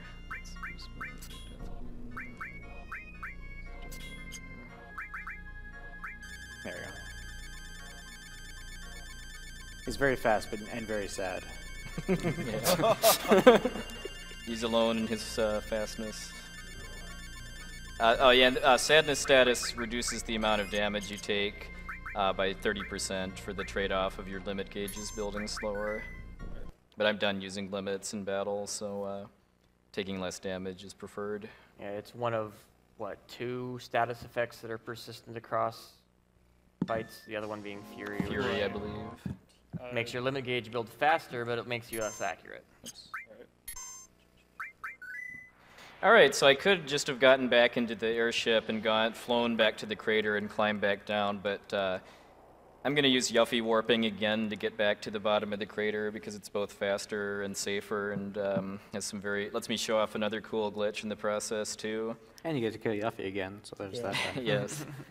So in this file, only Vincent is my only living character in the party, and he's set up with his ultimate weapon, the death penalty, and then a bunch of sneak attack materia, which is it's a blue support materia that makes you have a chance to preemptively attack with the materia it's linked to at the start of a fight. And he has that set up for both Steel, which is upgraded to have Mug, and then Exit, which lets you instantly run away from a battle. So, let's see what happens here. Yeah, it has 100%. The sneak attack material is leveled up enough that you have a 100% chance. So what just happened there actually was that the Vincent Mug glitch, as it's called, when you use the Mug command with some of Vincent's weapons, it cancels the next battle animation that would otherwise happen. So what's happening here is that Vincent's mugging the enemy, and then immediately afterwards he's casting Exit, which is a spell that lets you instantly run away from a non-boss battle. And to kind of explain this area of the game for those who don't know, we call this area the Final Descent. And each platform has the same chance of getting an encounter. I believe it's, let's say 30%. About 30, I believe. The run that Card 7 got on any percent for console version, he actually got no encounters. I've gotten that exactly once too. Yeah. But in this route here, the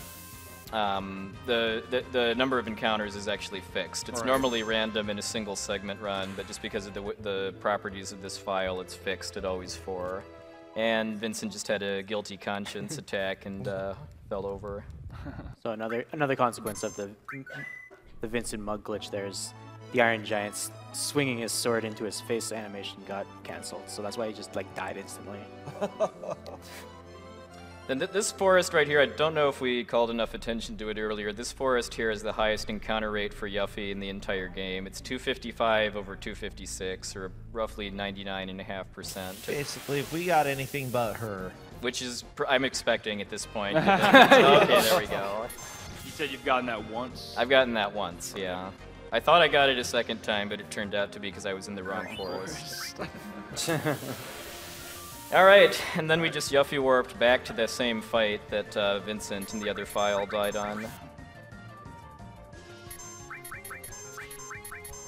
miss. Nice deal.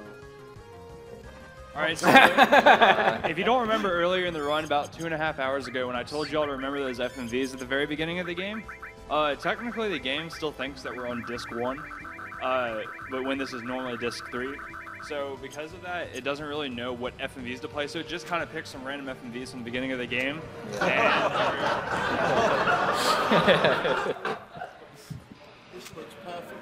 Yeah. What are you talking about? This looks. This is This is the how I play the game. This I is don't know. This is how you play Final Fantasy VII.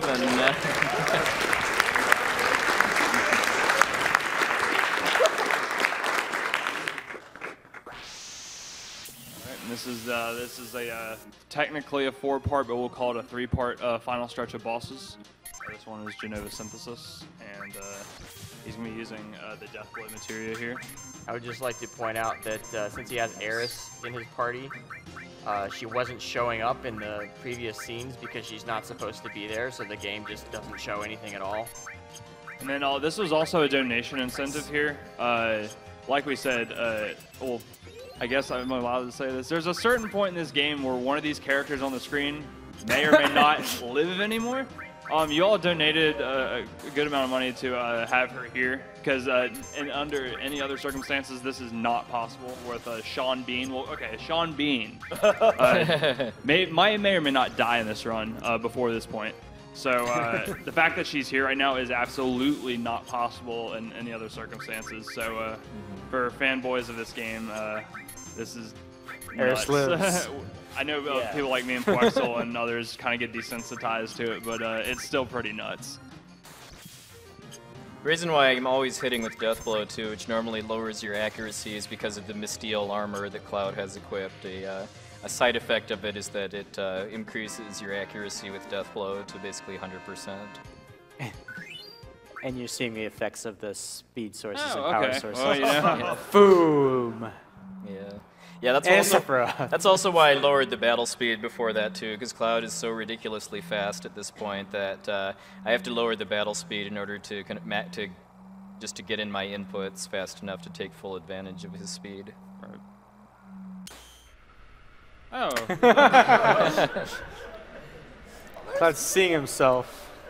He's reminiscing. Well, there's Cat He's Sid. having He an was on the existential train all crisis. along. Yeah. This is oddly similar to the endings for Final Fantasy VIII, actually. He regrets his train life.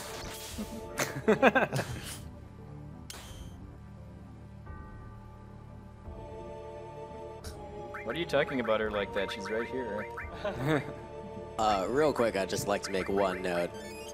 Kill the Animal is now leading by $160. Oh my god. People thought it wouldn't happen, but And one perk of using Aerith in this part too is that because she has no dialogue programmed, you actually save a little bit of time on text before you fight Sephiroth too. Plus trains. Plus trains. Trains. Hype train. That's the hype train rolling into the station. Alright, so this is Bizarro Sephiroth. Bizarro Sephiroth usually changes to the other party. We can't let that happen. The other party is not very good. So the goal is to beat Bizarro Sephiroth before he would do that. Okay, I got pretty bad luck with Cloud starting ETB. Yeah. And the miss. I missed though. So this is also another fight in the game that heavily uses the ATB weight trick. Otherwise, you'd probably die really quickly. If you ever had any doubt whether Cloud is going really, really fast, just check his ATB versus Sid's. Yeah. Keep in mind they both have speed drinks on right now. Yeah. Right?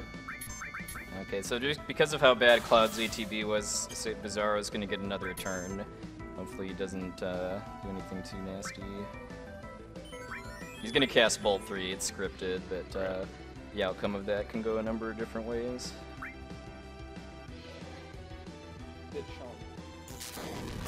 Nice. Oh, missed. That Yeah, works. Yeah, we're okay. Okay. Nice. Yeah, good fight. Oh, we don't have the lyrics for Oh, I do. No. Wondering. Oh yeah. All right. So I guess we're singing One Winged Angel in Latin. Yeah, feel free to sing along at home too. I know my friend Essentia said that she and her girls were going to sing along with It's this. the left side. Okay. I don't know how to pronounce any of this. It's Estwans interi irave hementi is the oft repeated lyric. Dun, dun, dun, dun, dun. Go away, ad. No.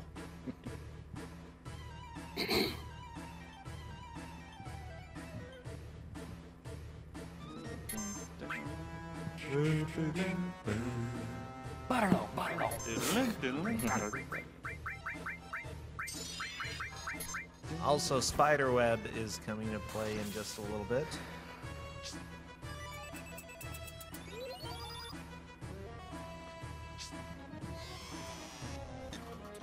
Because you can slow Sephiroth for some reason.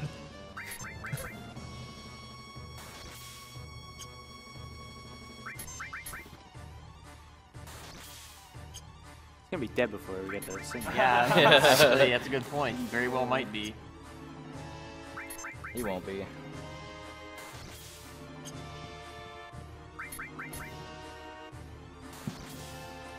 Here we go. Estos interis irave hementi, estos interis irave hementi, Sephiroth! Sephiroth!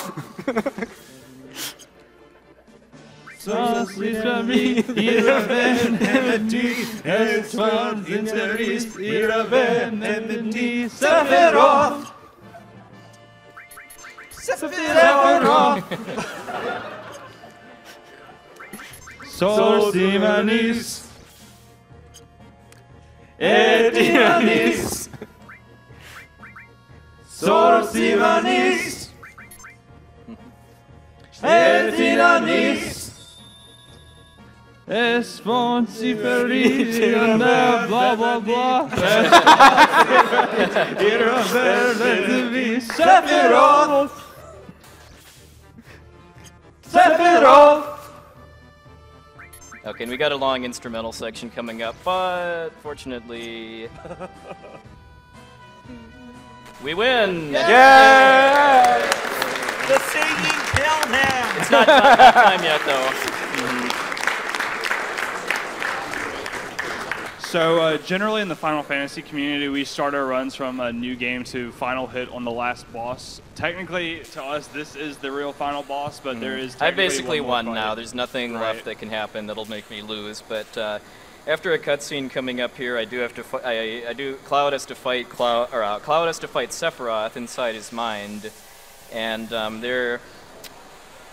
and then that's the end of the run then, because you can either use Omni Slash on Sephiroth, which is what the game expects you to, or you can do nothing, and then Cloud will automatically counter and kill him, which is what we do in a normal speedrun because it's quite a bit faster. But people paid quite a lot of money to yes. see Omni Slash. Yeah. Are you guys ready for an Yes. epic cutscene where you Omni flow through the swag. live stream Yeah. to get to Sephiroth? Oh yeah. By the way, we've got the 2001: A Space Odyssey FMV coming up, where Cloud is kind of falling inside his mind to see the last part of Sephiroth's kind of conscience trying to take him It's over. very epic. The final hit of Omni Slash is time.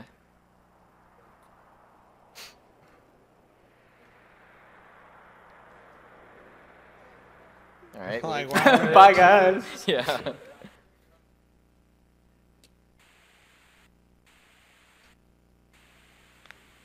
Wait for it. Wow. And Boom. Airbuster was the real final boss. yes. So yeah, normally here it's scripted where if you don't counterattack manually with your limit break Omni Slash, you just do a normal attack. But sometimes when we're feeling a little bit show-offy, we'll do this. But we appreciate you all donating Yes, to thank see you this. for all the donations.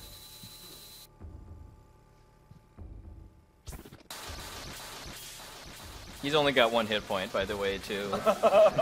This is overkill at its finest. And Time!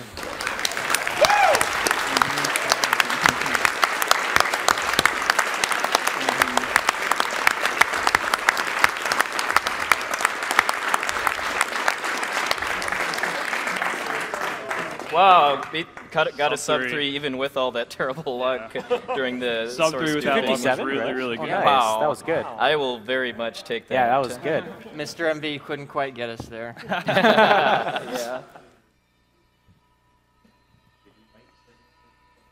So unfortunately, the ending is completely normal. Sadly, it's the ending is immune to being glitched out by Yuffie warping. But I think we figured it. If it were to be replaced by a Disc 1 FMV, it would be Cloud falling from the Airbuster. it probably bridge, would yeah. be. Yeah, that would be the.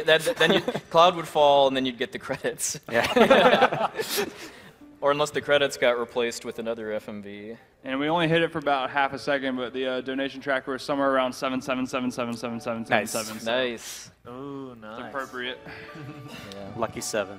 So I assume we're just gonna probably move on to Super Metroid at this Yeah. point, The hot dog fingers. Not quite Super Metroid. Or Pokemon, it's or Pokemon. the bonus stuff, yeah. Taskbot or whatever. Yeah, so our next wow. two games coming up, we've Yeah, got there's a bunch of bonus stuff for two tonight. bonus donation games. We've got Pokemon Green, very, very glitched percent. Well, that it's will in be good over company. before you know it. That Yes. was Final Fantasy VII in under 3 hours, thanks to some wrong warp glitches. Indeed. Big round of So- applause for Flex. absolutely. Thank you. Thank you. Yeah. I guess.